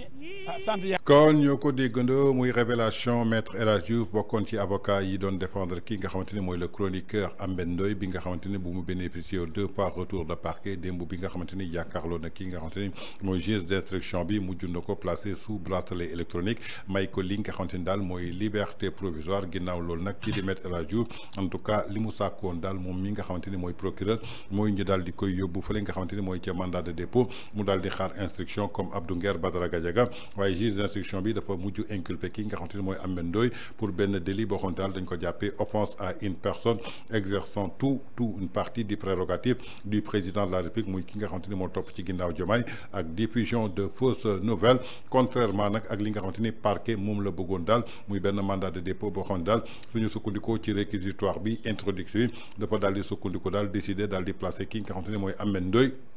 sous bracelet électronique ñu inculpé ko daal ba noppi daal di koy assisté par ñi nga xamante ni daal mooy ay conseillers di avocat bi di maître Alioune Badara Fall kii di maître Abou Alassane Diallo ak maître El Hadj Diouf kon kii nga xamante ni mooy le chroniqueur Ameth Ndoye mujj nañ ko placé sous bracelet électronique ginnaaw nag bi nga xamante ni mujj na am li nga xamante ni daal mooy liberté provisoire ginnaaw nag ñaari retour de parquet yoo xamante daal jot na ko am ci li nga xamante daal moo taxoon ñu arrêté ko jëmale ko daal ci benn déclaration boo xamante ni daf ko defoon mais li jaaxal askan bi ba tey jii ñi ngi continuer daal procureur di jël benn chef d'inculpation boo xamante ni képp kuñ ko mës a tegal ci sa ndodd soo demee ci kanamu juge bi daf koy teggi une personne ayant quelques prérogatives ou une partie du président de la République loolu amul benn yoon ci suñu constitution ñu bëre nag ñu ngi leen ciy yóbbu kaso di leen placer mandat de dépôt waaye suñu jàkkaarloog juge loolu dañ koy daal di teggi ginnaaw nag Ameth Ndoye moom ci biir tontom xam na ne que carrément que li nga xamante ni mi ngi ko doon wax jàkkaarloog benn institution ab chefu parti politique moo génnoon chefu parti boobu nag bi muy wax dafa wax en tant que chef de parti mu tontu en tant que chef de parti kon amul benn institution boo xamante ni daal dina lay attaqué moo tax li nga xamante ni mooy juge bi daal di koy placé sous bracelet électronique ginnaaw nag loolu bu mu amee am na ñoo xamante daal commencé woon nañu jubilé lépp lu ñu yéene woon Ameth Ndoye mu daal di nëpp ci kaso ba gisoon nañu sax benn voyante bañ ko invité fële ca plateau Feeling Dakar mu am ay kaddu yoo xam ne daal yëkkati woon na ko ci Ameth Ndoye nañ ko xooli ji dellu soir gis nga Ameth Ndoye mi genre yi lan moo leen dal dañu yabaate Ousmane Sonko du seen morom bëtikuwaat ci plateau yi ay vaurien yi tekkiwul dara di xas Ousmane Sonko léexi wallaahi gis naa ci yow kaso boo xam ne xëy nga ma kaso boo xam ne longue détention la billaahi soo duggee di nga tëdd ay at ko tax xam ne Ousmane Sonko baatinam dafa diis léexi wallaahi gis naa ci yow kaso boo xam ne xëy nga ma kaso boo xam ne longue détention la billaahi soo duggee di nga tëdd ay at kon ñoo ko déggandoo muy voyante bi lii mooy xalaatam ci Ameth Ndoye nee na genre Ameth Ndoye yi dañoo yabaate ki topp ci Diomaye du seen morom jox leen seen plateau ñuy wax li leen neex en tout cas liberté d'expression la ñu nekk ndaxte ñi bokk ci parti Pastef lu leen neex la ñuy wax bërki démb gis na ku toog ci plateau yëkkati ay kaddu saaga ko l'ancien président de la République Macky Sall kooku ancien président la lu tax waxul woon ndaw soosu nekk ci sans limite dafa yabaate dafa réew ku mel ni Macky Sall servir Sénégal pendant 12 ans ki topp ci Diomaye ba tey jii servirugul Sénégal lu toll ci ñaari at tey jii ñu bëgg a jël défense li mu yéene woon Ameth Ndoye nag maanaam mu yàgg ci kaso bi ndaxte nee na gis na Ameth Ndoye war a dugg kaso waaye ginnaaw nag jaam ak pexem yàlla ak dogalam yéene néeg la borom a cay fanaan yàlla bi dara teewul nag dugalul kii nga xam ne daal mooy Ameth Ndoye ci biir kaso ba ndaxte li kaw Olof Njaay di waxee rek yi noonu yi bëggoon dalu la dafa mel ni loolu moo daal Ameth Ndoye ci biir loolu nag Ameth Ndoye biñ ko leexee liberté provisoire daal dina tontu voyante bi nañu xooli vidéo bi dellu si waat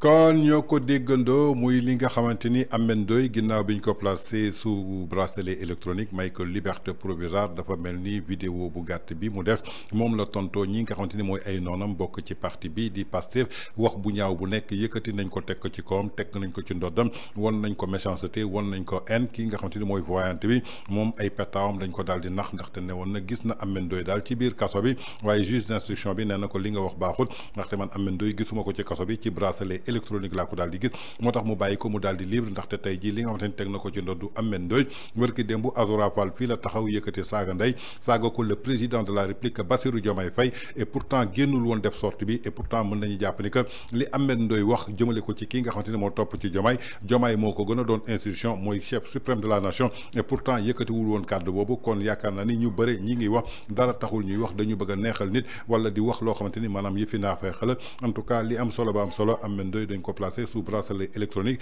bàyyi ko en liberté provisoire.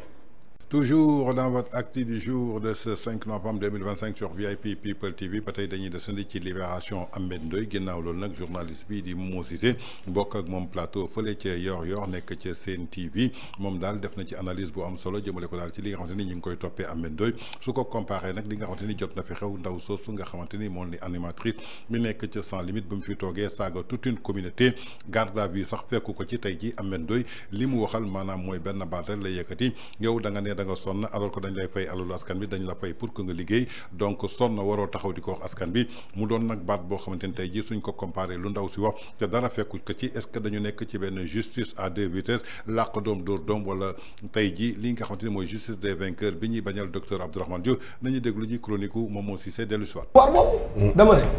ba pare ñu bëgg a jël yeneen Sénégalais yi ñoo xamante ne gouvernement bi la ñuy critiquer kee saako ethnie lëmb loo xamante ni ça y va de la stabilité de ce pays là. léegi ñu bëgg a jël ñi nga xamante ne ñu ngi wax seen xalaat parce que ànd ñëw régime bi ñu bëgg leen làq jant bi wala boo def sélection ci ñi nga xamante ni moom mooy affaire mars 2021 jàpp 2023 ñu jël def sélection ñi nga xamante ni ñoom loolu moo ñooñu ñoo nekk seen liste ñu jàpp leen tëj leen kaso sans pour autant ñu abroger la loi d'amnistie et ñoom ñoo la gën a xam ne pour mbir mi leer pour mu bañ a am justice à deux vitesses il faut qu'ils abrogent la loi d'amnistie. Et au-delà de tout ça c'est eux qui l'avaient promis comme promesse électorale la ñoom ñoo ne woon bu ñu leen falee dinañ abroger la loi d'amnistie foofu la transparence di commencer foofu la une justice équitable di commencer ils n'ont pas voulu Ousmane Sonko n'a pas voulu ça d'accord nañu leen dem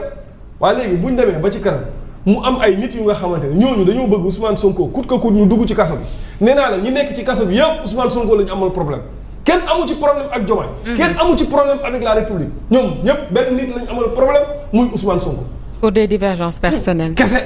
mais Ousmane Sonko wax naa la ko fii keroog moo am problème ba am problème ak boppam ñëpp la amal problème boppam sax dafa am problème ak boppam parce que moom à un moment donné xamul sax lu mu bëgg xamul fu mu jëm. lenn rek la bëgg il est obnubilé par le pouvoir alors qu'il peut pas être le président de la République fii ba 2029 c'est impossible donc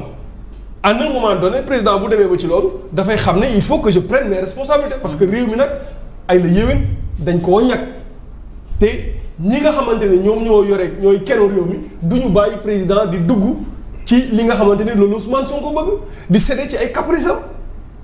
donc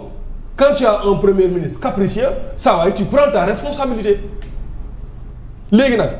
Pastef ils ont toujours été comme ça soit tu es avec Pastef tu es d'accord avec Ousmane Sonko tu es bon soit tu n'es pas d'accord avec Ousmane Sonko tu es la plus mauvaise personne de cette planète et ça c'est pas la démocratie et ça ce sont des partis fascistes ñoom ñooy doxee noonu. Et le Pastef adopte cette posture-là le fascisme ñoom pour ñoom rek ñoo war a exister pour ñoom Ousmane Sonko képp moo war a exister en réalité man je pense que la fa xew keroog eh bien moom mooy li ñi nga xamante ne loolu la président bëgg léegi nag waa coalition Diomaye président mais Bougane a eu raison sur eux. Bougane dafa génn wax li nga xamante ni moom la xalaat. pendant que la coalition était en léthargie mais Aïda Mbodj génnee ko ci groupe coalition léegi nag Aïda Mbodj génne ñi la Bougane waxoon bañ génnee ko loolu la ñuy wax mooy mënuñu fee nekk di toppantoo di fayantoo mënuñu fee nekk di jël benn sénégalais di dóor ci kaw sénégalais saa waay réew mi nag démocratie moo fi am te réew mi ay la yowin il faut ñu tabax ko loolu moo fi am. kon ñoo ko déggandoo muy réaction à chaud bi nga xamante ni le journaliste Momo Cissé def na ko ginnaaw interpellation Ahmed Ndoye di chroniqueur bi nga xamante ni dafa critiquer benn leaderu parti politique donc le critiquer ñu war ko yóbbu takkal ko li nga xamante ni mooy bracelet électronique ginnaaw nag ki nga xamante ni dafa toog ci plateau daal di saaga askanu lëm nga xamante ni mën na indi li nga xamante ni mooy déstabilité jëmale ko ci li nga xamante ni tey jii mooy réew mi ndaxte askanu alpulaar la saaga un ancien président de la République dara fekku ko ci ñi daal di koy déglu bàyyi ko ba noppi mu toogaat ci plateau yi di kokkali ne ni tey jii parce que kooku dañu jàpp ni que daal ci projet Pastef la ba képp koo xamante ni bokkoo ci projet Pastef maanaam lu ndaw loo wax ñu war a autosaisir yóbbu la ba noppi ñu bëgg a xamal ni que Sénégal am na justice wala y a pas justice des vainqueurs loolu nag moo war a jeex ci Sénégal ndaxte lii ñëpp ci teg seen bët ndaxte aux yeux de l'international tey ku dégg lu mel nii rek di nga xam ni que Sénégal tey jii làq doom dóor doom moo fi am. justice bi nga xamante ni Pastef ñu ngi ko doon réclamer ci régime u président Macky Sall justice boo xamante ni maanaam justice bu équitable lay doon est-ce que ñoom bu ñëwee indi nañu justice bu équitable mais justice bi gën a dëng justice bu ñu doon critiquer ci justice su Macky Sall moom lañ fi gis en tout cas mu doon daal les révélations de Momo Cissé après li nga xamante ni mooy interprétation Ahmed Ndoye ak placement sous bracelet électronique. Toujours dans votre actu du jour de ce 5 novembre 2025 sur VIP People TV suñ fa jógee dañuy dem fële ca iRadio fekk ji fa Boubacar Diallo ak ki nga xamante ni mooy Ibou Fall ginnaaw nag bi nga xamante ni lii di juge bu premier cabinet daal dina jébal daal benn non-lieu jëmale ko daal ci li nga xamante ni moo doxoon affaire surfacturation jëmale ko daal ci affaire ceeb bi nga xamante ni moo fi amoon ci jamonoy Covid-19 kii di Mansour Faye nekkoon beau-frère de l'ancien président de la République ministre actuel jamono jooju ñu pëbu woon ko fële placé ko sous mandat de dépôt ba mu bénéficié wu li nga xamante ni mooy contrôle judiciaire ak ñi nga xamante ni mooy fournisseurs yi di Moustapha Ndiaye ak ñi mu ko bokkal ñoom ñëpp ñu daal di leen blanchir daal di indi benn non-lieu ci biir loolu nag moom mii di Ibou Fall indi na ci daal ay révélation yu doy waar ak ki nga xamante ni mooy Momo Cissé du journaliste nañ leen déglu ci dellu si. yow sa gars yi dañu tàmm défaite léegi semaine bu ne ñaar défaite. non Ibou non c'était du question de défaite mais c'est un camouflet. mais tu accuses des gens non en principe ces gens-là devraient se retourner pour poursuite abusive on les a jetés en prison alors qu'ils n'ont rien fait. Ce sont des poursuites abusives ñu réparer préjudice bi. mais seen tour ak seen image écorché nañ ko de. mais au contraire aujourd'hui les gens savent qu'ils n'ont rien fait dëgg mooy mujj on les a accusés voilà ils n'ont rien fait. mais bu lii dafa. mais combien de personnes sont dans ce cas. Non, je te dis, quand tu as l'intention de distribuer la pauvreté, tu vends la haine. Le service après-vente là, ay défaite rek nga ci am. C'est bien, continuez comme ça. Mais Ibou bul ñu wax continuer leen comme ça. lii de mooy seen politique. man bi ma leen dalee xam ba léegi. les gens même sur les réseaux sociaux là, votre clientèle là, ñi nga xam ne ñoom ñooy topp naan kii, ils ne sont contents que quand on dit kii mu ngi garde à vue. jubilé nag c'est bien nañ dem ci kaso bi ñii ñaan nañ nangu alalam hey nañ dee ci kaso bi voilà c'est ça c'est votre service après-vente. Ouais. Il avait accusé Mansour Faye mais Sénégal ñëpp ne woon Mansour Faye sàcc la ndax wax ji li ñu dal ci Alioune Sall suñu 400 000 moo ñu dalaat ci Mansour Faye te moo ñu dal ci ñeneen. Sénégalais yi nañuy bàyyi di gëm ay wax yoo xamante ni amuñu ci ay preuve nit ki su la waxee balaa ngaa juger da ngay bàyyi ba téye preuve surtout bu nekkee kilifa ci réew mi accuser une personne parce que dafa nekkoon ci régime bi saa waay loolu dafa ñaaw et tey Mansour Faye ñëpp ni woon sàcc la dem nañ sax ba naan kilo ceeb 1250 la ko jëndee dans un pays 1250 kilo ceeb tey am na tey ñi nga xamante ne ñoom la ñu accusé loolu ñëpp am nañ non-lieu et non-lieu bi ñooñu bu ñu ko amee Mansour Faye day am non-lieu cela veut dire que Mansour Faye lañ ko doon tuumaal du début à la fin dara du ciy dëgg et ce dossier de Covid-19 là ñi liiru rapport bi rek rapport Cour des comptes rek ñooy tiit ci ministres yi mais rapport Cour des comptes bi mënuñ cee tëj benn ministre ci dossier force fond Covid-19 bi te loolu yàgg naa ko wax Ousseyn mais soo waxee ñu ne la non mais lii réalité mooy ñi ñuy jiiñ détournement rapport yi ñuy def ci ñoom daf leen di tuumaal kese tuuma kese la mais buñ la tuumaalee mais nan nit ñuy respecter présomption d'innocence te yàlla tax nañuy respecter présomption d'innocence gis nga bu ñu respecté wul présomption d'innocence dinañu dëkk ci gàcce bi Mansour Faye Marème Faye ñëwee ne dañuy joxe caution ñëpp ne non caution bi waaw kon sàcc la moo tax ñu cautionné Wally Seck ñëpp ne non sàcc la moo tax mu cautionné Aliou Sall cautionné ñu ne non sàcc la moo tax mu cautionné c'est vrai que man suñ ma épinglé woon ci benn rapport wala ñu woo ma ñu ne ma cautionnel su ma amee lu ma cautionné sax du ma cautionné pour ma dignité moi du ma man du ma cautionné et je suis contre les cautions man mais loolu droit la bu la yoon may mais nañuy bàyyi di taxer nit ñi de sàcc alors que justice waxagul ne diw sàcc la kaaw Madiambal Diagne bi dinañ ci rus trop. Ah bon? Oui, on parlait de 21 milliards. Tey on parle de 10 milliards am na ñoo xam ne il parle d'1 milliard. dinañ ci rus parce que rapport pour mu tudd la dafa yomb te rapport bi bu la tuddee waxul ne yaa def wala defoo justice kese mooy wax ne yaa def wala defoo tey justice nee na Mansour Faye ak ña ñu àndaloon ñëpp dañoo weex tàll sàcc ñu te nag Mansour Faye waxoon naa ko dinaa ko waxaat ministre Macky Sall yëpp Mansour Faye moo ci gën a jub régime Macky Sall de 2012 à 2024 Mansour moo ci gën a jub maintenant Mansour laa gis bi régime bi pare mu def déclaration de patrimoine sortant yóbbu ko OFNAC maintenant Mansour laa gis mu def ko jamono boobu amul keneen loolu waaw loolu ku jub du ko def ku jubul du ko def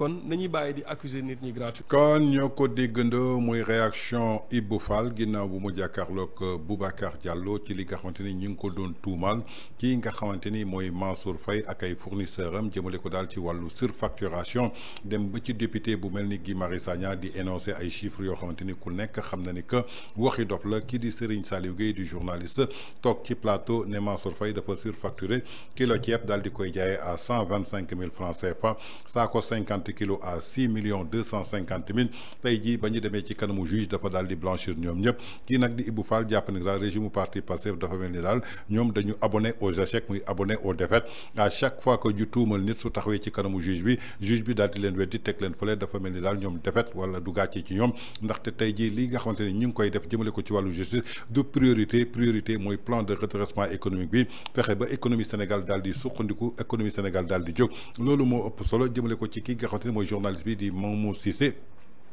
bi ñu tuumalee Mansour Faye képp koo xamante ni sénégalais nga jàpp ni nga daal Mansour Faye ab sàcc la dafa sàcc alalu askan bi lépp lu ñu joxoon pour ñu jox ko ci Covid-19 ñu bëri sax jàppoon nañu 1000 milliards yëpp Mansour Faye moo ko daal di lekk loolu ba kañ nag dafa war a jeex ndaxte ñii nga xamante ni mooy waa Pastef à chaque fois dañuy yàq deru nit alors que fi ñuy yàqee sa der ak fi ñu lay setalee est-ce que niñ lay setalee ñoom dañuy jëlaat information daal di koy relayer ba nga xamante ni fi ñu yàqee woon fa der egg nga fa donc lii ba kañ donc dafa jot tey jii ñu dakkal li nga xamante ni mooy yàq der réew kenn du ko jiite ci yàq der réew kenn du ko jiite ci manipulation réew kenn du ko jiite ci discours populiste tey lu ne gàññe mi ngi taxaw ci seen kanam emploi des jeunes chômage yaa ngi fii tey jii li nga xamante ni mooy dund bu cher baa ngi fii lii di inondation yi mi ngi fii feebar faju mënatul am ci Sénégal je crois que loolu mooy priorité mais bëgg a masquer li nga xamante ni mooy seen incompétence ak seen échec bëgg ko teg daal ci ay révélation et à chaque fois que ñu jàkkaarloog juge yi daal di libéré ñooñu parce que ñooñu ñu indépendant la ñu amul kenn ku leen di naan xoolal fii wala bul xool fii ñi ñu mën a xoolloo foofu rek ñooy jàpp ni ñi di leen yóbbu ci kaso di leen tuumal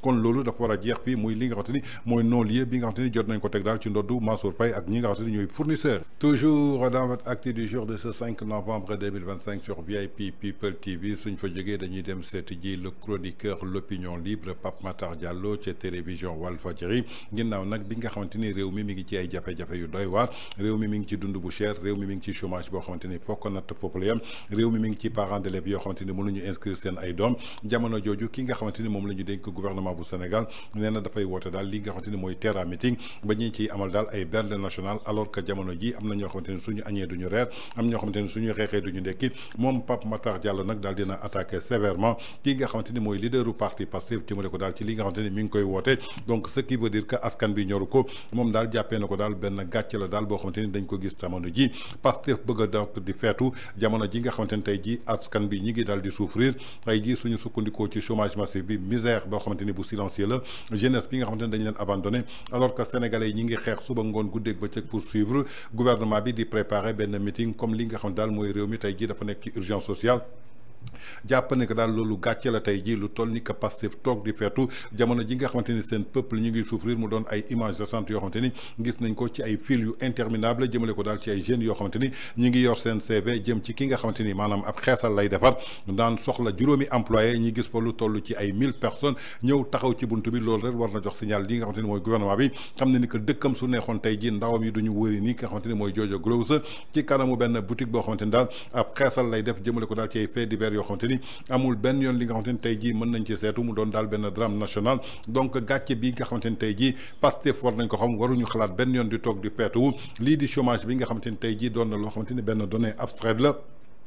suñu sukkandikoo nag ci benn plaie ouverte la jëmale ko daal ci bépp quartier boo xamante ni fépp foo dem am na famille yoo xamante ni am na ay jeunes yu fa nekk ay diplômés ñoo xamante ni ñi ngi wër désespérément li nga xamante ni maanaam mooy xëy bu décent amuñu avenir boo xamante ni tey jii mën nañ ko teg ci seen propre pays lépp loo xamante ni mën nañ ko répété jëmale ko daal ci état bi du dara lu dul vocation créer ay emploi mais suñu sukkandikoo ci état bi devoir absolu mooy mu créer benn environnement bu propice jëmale ko daal ci emploi favoriser entrepreneuriat encourager li nga xamante ni mooy investissement productif ba noppi daal di soutenir jeunesse bi jaaxle ko daal ci ay promesses yoo xamante ni Abdoulaye Wade defoon na ko jaaxle ko ci ki nga xamante ni tey jii mooy président Macky Sall ginnaaw loolu nag amul dara loo xamante ni ñoom dañoo échoué daal di tenir seen ay promesses tey jii nag suñu sukkandikoo ci nouveau régime bi nga xamante ni moo nekk en place di régime mu parti Pastef amul dara du doute boo xamante ni mën nañ ko laal-laame amul nekkeew ñu fi dara lu dul wax jëmale ko daal ci échec seen signaux yi rassuréwul jamono ji nga xamante ni daal ndaw yi ñi ngi dund chômage pauvreté baa ngi lor askan bi jëmale ko daal ci misère bi nga xamante ni mi ngi gagné terrain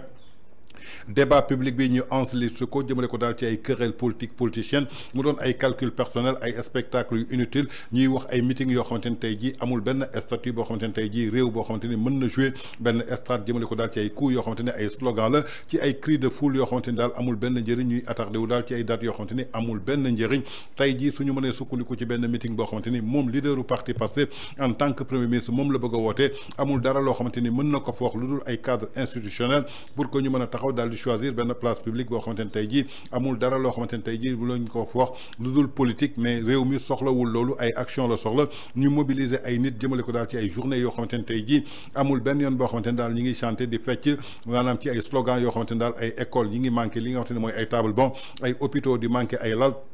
ay famille yoo xamante ni tey jii mburu bu ñu ndekkee sax amuñu ko mu doon nag benn problème tey suñu sukkandikoo tey jii Pastef war a ñëw ci bopp réew mi fàttee jafe-jafe askan bi ba ci ay fonds politique yoo xamante ni tey jii moom la ñuy servir pour daal di koy jox seen ay militants doon na daal benn austérité boo xamante ni doon na benn réel commencement boo xamante ni daal ci sommet état bi la lépp lu ñu mën a plafonné jëmale ko ci ay salaire u ministre ay directeurs généraux ay PCA ñu supprimer seen voyage yu inutiles yi nga xamante ni amul benn njëriñ askanu Sénégal di ci yàq xaalis bu dul jeex kon sukkandiku nañ tey jii que réew mi ñu ngi souffrir ci benn sobriété boo xamante ni amul benn posture ni obligation morale jëmale ko daal ci fépp foo xamante ni yaa ngi koy dem misère baa fa nekk tey jii nag moom Pape Matar Diallo jàpp ne que daal gàcce la national boo xamante ni Pastef ñu ngi koy def jamono ji nga xamante ni ñoom ñi ngi feetu seen peuple ñu ngi souffrir mu doon nag benn gàcce boo xamante ni kenn du ko fàtte lu waral tey jii Sénégalais yi porté woon Pastef ci boppu pouvoir bi doon na benn gàcce boo xamante ni ci seen wàllu communication la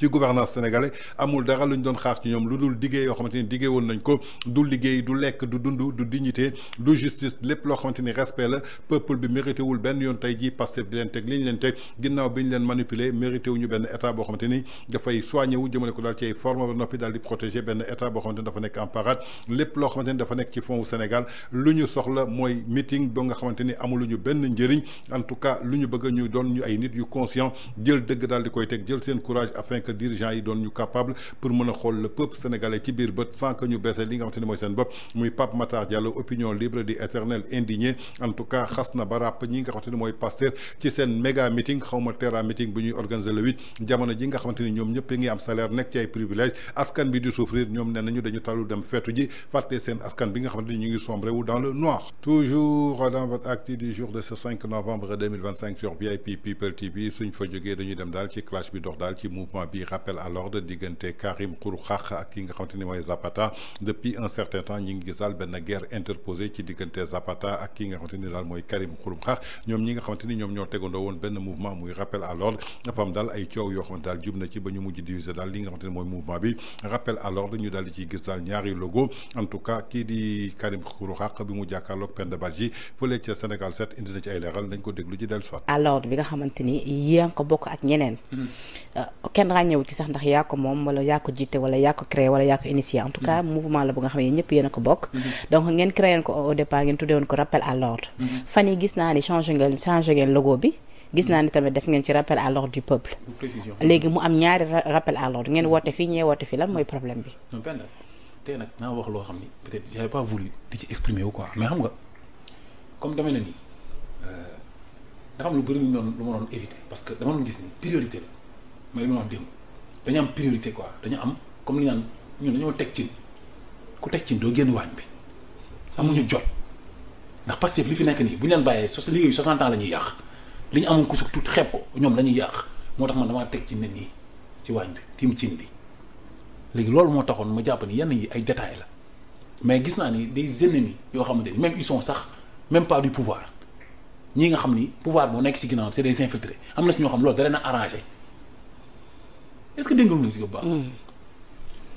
dañoo man dama ñëw di dox ci sama nitu dëgg valeur di xeex samay xeex yàgg naa xeex maa ngi ci 17 ans d'activisme ren bokk naa Y'en a marre après ñu créé nitu dëgg bi ma ko créé après nitu dëgg valeur moo ñëw lu indi nitu dëgg valeur mooy ñi ma ko àndoon créé nitu dëgg valeur nitu dëgg ñoom ñoo jeg xëy na ne dàq nañ ma nitu dëgg quoi comme ni ñu demee nii rek. ma créé nit si xam nga c'est-à-dire jiitu moo metti jiitu dafa metti sama jawar laa amal problème ñu ne daax nañ fekk ma tukki ci kaw Europe laa nekk woo ma xam non waaw non Europe la xam fa laa nekkoon en tout cas ñu envoyé ma message na ma daax nañ nii noonu la demee si nit dëgg bi de. te yoo xamante yow yaa ko àndoon ñoom taxawal ko. maa ko créé nga maa noonu lañ taxawal prison laa dugg génn créé ko. mais xanaa boo créé sa mbir d'habitude doo ko protéger. si non xam nga protection bi mënul nekk protection boo xamante ne day yegg ci ay kuréel yoo àndal wala mu nekk ci yegg ci ay presse yooyu mënoo ko ci protéger. ak ku ñëw ne la dama bëgg xeex dañoo woote xeex rappel à l'ordre bi ku ñuy wax Kopa Pinal Gang déglu baax la mu la explique xam nga Pinal Gang. moo ci kan mooy benn ñi doon rap naan benn saaba ak benn bu xaaba. Pinal Gang Kopa waaw ñooñu kooku moo créé rappel à l'ordre depuis 2023. bi nga ko créé da ko defoon mu yam juste rek ci affaire koñ nekkuloon lu am doole di dessiner di def ay graffiti di dessiner martyrs yi ku nekk mu dem sa koñ. dessiner sa def graffiti comme docteur. voilà docteur mon ami maa ngi koy nuyu na mën naa ko. fenn su defee graffiti. bu ñëwee si benn koñ day fekk benn xale boo xam ne dee na ci manifestation yi mu ñëw def graffiti si koñam foofu. pour ñu bañ ko fàtte. di xeex impunité bi nga xam ne am na si affaire martyrs yi. fu mu dem def ko fa 2023 ba 2024 bi ñuy toogee ci pouvoir bi man maa moom bokk ñoon gis-gis. bi ñu parce que man dama gëmoon Ousmane Sonko parce que dañuy defar Sénégal quoi bi ñu toogee ci pouvoir bi man dama dellu ci samay promesse li ma diggoon Sénégal dinaa xeex ba ñuy jot ci pouvoir bi ma delluwaat ci askan bi Diomaye taxawee def prêter serment ma gis yoo xam ne dellu sama xel ma wax ko ci la ma woo téléphone mais Karim non mais Karim yow li nga wax ni seetlu nga ko mu ne yow gars yi la moo tax defoo comme gars yi quoi xeex ba jot pouvoir après ànd ak gars yi parce que yow lii moment bi mooy moment séddoo bi quoi man na ko man séddoo wu ma man damay xeex pour askan yi man du ma ànd ak homme politique man su may xeex ak Penda ba Penda jot ci pouvoir du ma ànd ak may Penda mu dem. waaye bu ma bàyyi ma dem naa la woo de. waaw su ma woowee taxul ma dem Penda déglu bu baax li ma c'est très important. kon yaakaar naa ni ñoo ko déggandoo muy éclaircissement yoo xamante ni moom Abdou Karim Gueye Xrum Xax jiite woon mouvement boobu di nitu dëgg ginnaaw nag régime bi ñu egsee ñu daal di teg benn mouvement boo xamante ni rappel à l'ordre la ràññeew ñu nag kan moo ko moom kan moo ko moomul dañu jàpp ni que daal képp koo xamante ni pare nga pour fàttaliku ñi nga xamante ni tey jii ñoo fi nekk lépp lu ñu digge woon askan bi su dee fàttali ko ñu fàttaliku leen ko ci biir loolu nag dafa jur coow nag ci li nga xamante ni tey jii maanaam mooy ci seen biir organisation boobu gis nañu daal souvent Zapata daal di génn di clash kii di Abdou Karim Gueye Xrum Xax mais Abdou Karim indi na ci ay leeral ndaxte jamono ji dañoo gis ñaari logo ci ñaari rappel à l'ordre est-ce que Sénégal fu mu toll dañu soxla division je crois que soxlawuñu division pour ñu jëlee fi ñii fi nekk wala rappeler à l'ordre je crois que ñoom ñëpp ñoo war a jël seen ay ego ak seen intérêt tekk à côté jël intérêt Sénégal daal di koy jiital ñu doon benn say su ko defee ñu mën a gagner li nga xamante ne tey ji mooy combat bi ñu dëgmal mais suñu commencé diviser wu ñoom ci seen biir naka la ñu mën a xeexee ñi nga xamante ne tey ji ñoom la yàlla jox pouvoir en tout cas doon na daal loo xamante ne tey ji war nañu delloo si waat seen xel ñu xam ne ni que muy opposition di ay mouvement ñoom ñëpp war a doon benn say ku ci nekk fàtte sa intérêt jiital Sénégal su ko defee nag ñu mën a réussir li nga xamante ni mooy seen combat. Toujours dans votre actu du jour de ce 5 novembre 2025 sur VIP People TV suñ fa jógee dañuy dem ci ay propos déplacés, des propos irresponsables, des propos yoo xamante ni amul benn orme amul benn respect yoo xamante ni mi ngi rotee ci làmmiñu Guy Marius Sagna jëmale ko daal ci président de la République Bassirou Diomaye Faye ginnaaw nag bu mu ko tuumalee daal doon benn président de transition ki nga xamante ni tey jii amul benn légitimité jiite benn mandat bu 5 ans. dañ ko tegoon daal foofu ca bopp ja pour que quelque temps rek mu daal di démissionner joxewaat li nga xamante ne mooy pouvoir bi journaliste bi di chroniqueur analyste Socé Ndiaye moom it def na ci une brillante analyse ba noppi daal di recadrer sévèrement ki nga xamante ne mooy Guy Marius Sagna à chaque fois que mu yëkkati làmmiñam daal ay toj lay wax Guy Marius Sagna dafa mel ni ab noonu Sénégal la ndaxte ku bëgg a Sénégal am nay kàddu yoo xamante ni su dee dafay diviser waroo ko yëkkati ci boppu askanu Sénégal nañu déglu ji Socé Ndiaye dellu si. salaamaaleykum Sénégal jàngatu tey bi mbokk yi dafa jëm ci déclaration polémique bi Guy Marius Sagna def fan yi Walfadjri dinaa la tegal ñetti vidéo ci jàngat bi ñaari vidéo yi vidéo Guy Marius Sagna la vidéo bi mujj nag vidéo président de la République Bassirou Diomaye Faye la parce que wax ji dafa am fu ñu tase Guy Marius Sagna nag ma jàpp ne xëy na mbaadu dafa nekk ba léegi di douter ci légitimité wala légalité wu président de la République Bassirou Diomaye Faye parce que bu ngeen fàttalikoo yàggul dara moom Guy Marius Sagna waxoon na fi ne dañoo am ñaari président un président légitime et un président légal loolu aussi ba mu ko waxee jur na coow c'est le même Guy Marius Sagna moo ñëwaat fàttali benn proposition bu mu defoon boo xam ne jur na coow parce que xëy na comme proposition la boo xam ne wax na ko te kenn retenir ko ñu bari jàpp ne mënoon naa ñàkk mu ciy ñëwaat parce que lu yokk xar mi karaw képp la lan la proposé ñu déglu suñu premier extrait ma soog a ñëw jàngat ko. dama ne woon ñi ñuy jël nañ leen jël bu yàlla defee ñu nekk candidat bu yàlla defee ñu fal leen président de la République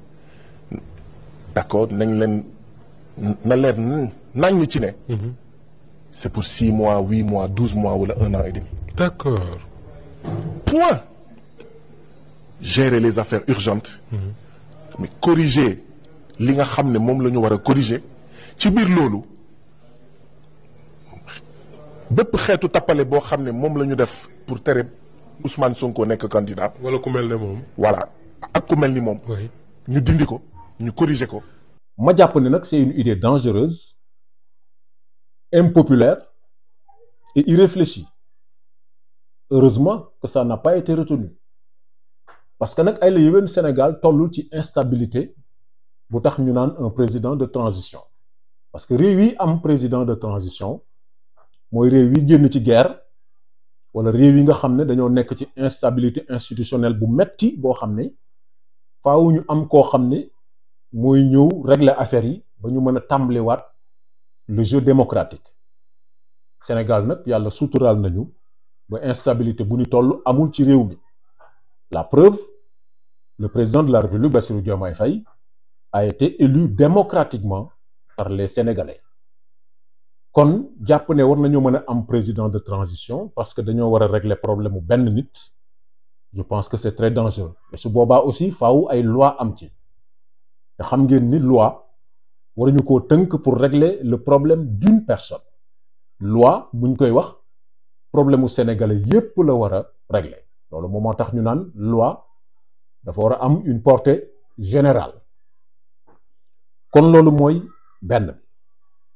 Ousmane Sonko aussi il faut ñu fàttali sénégalais yi li ko teree nekk candidat Ousmane Sonko ab sénégalais la jëflanteel sénégalais boobu daal di koy yóbbu ci yoon ci wax ju mu wax ba ñu demee ca kanamu tribunal ba ñu daal di condamner Ousmane Sonko condamnation boobu moo ko teree bokk ci ay élection waaye du affaire u dossier Sweet Beauté wala leneen diffamation la yaakaar na nag président bu ñëwee dafay daal di effacer une décision de justice loolu dama jàpp ne sax ñàkk a jox cër justice la parce que c'est pas pour rien ñu ne pouvoir judiciaire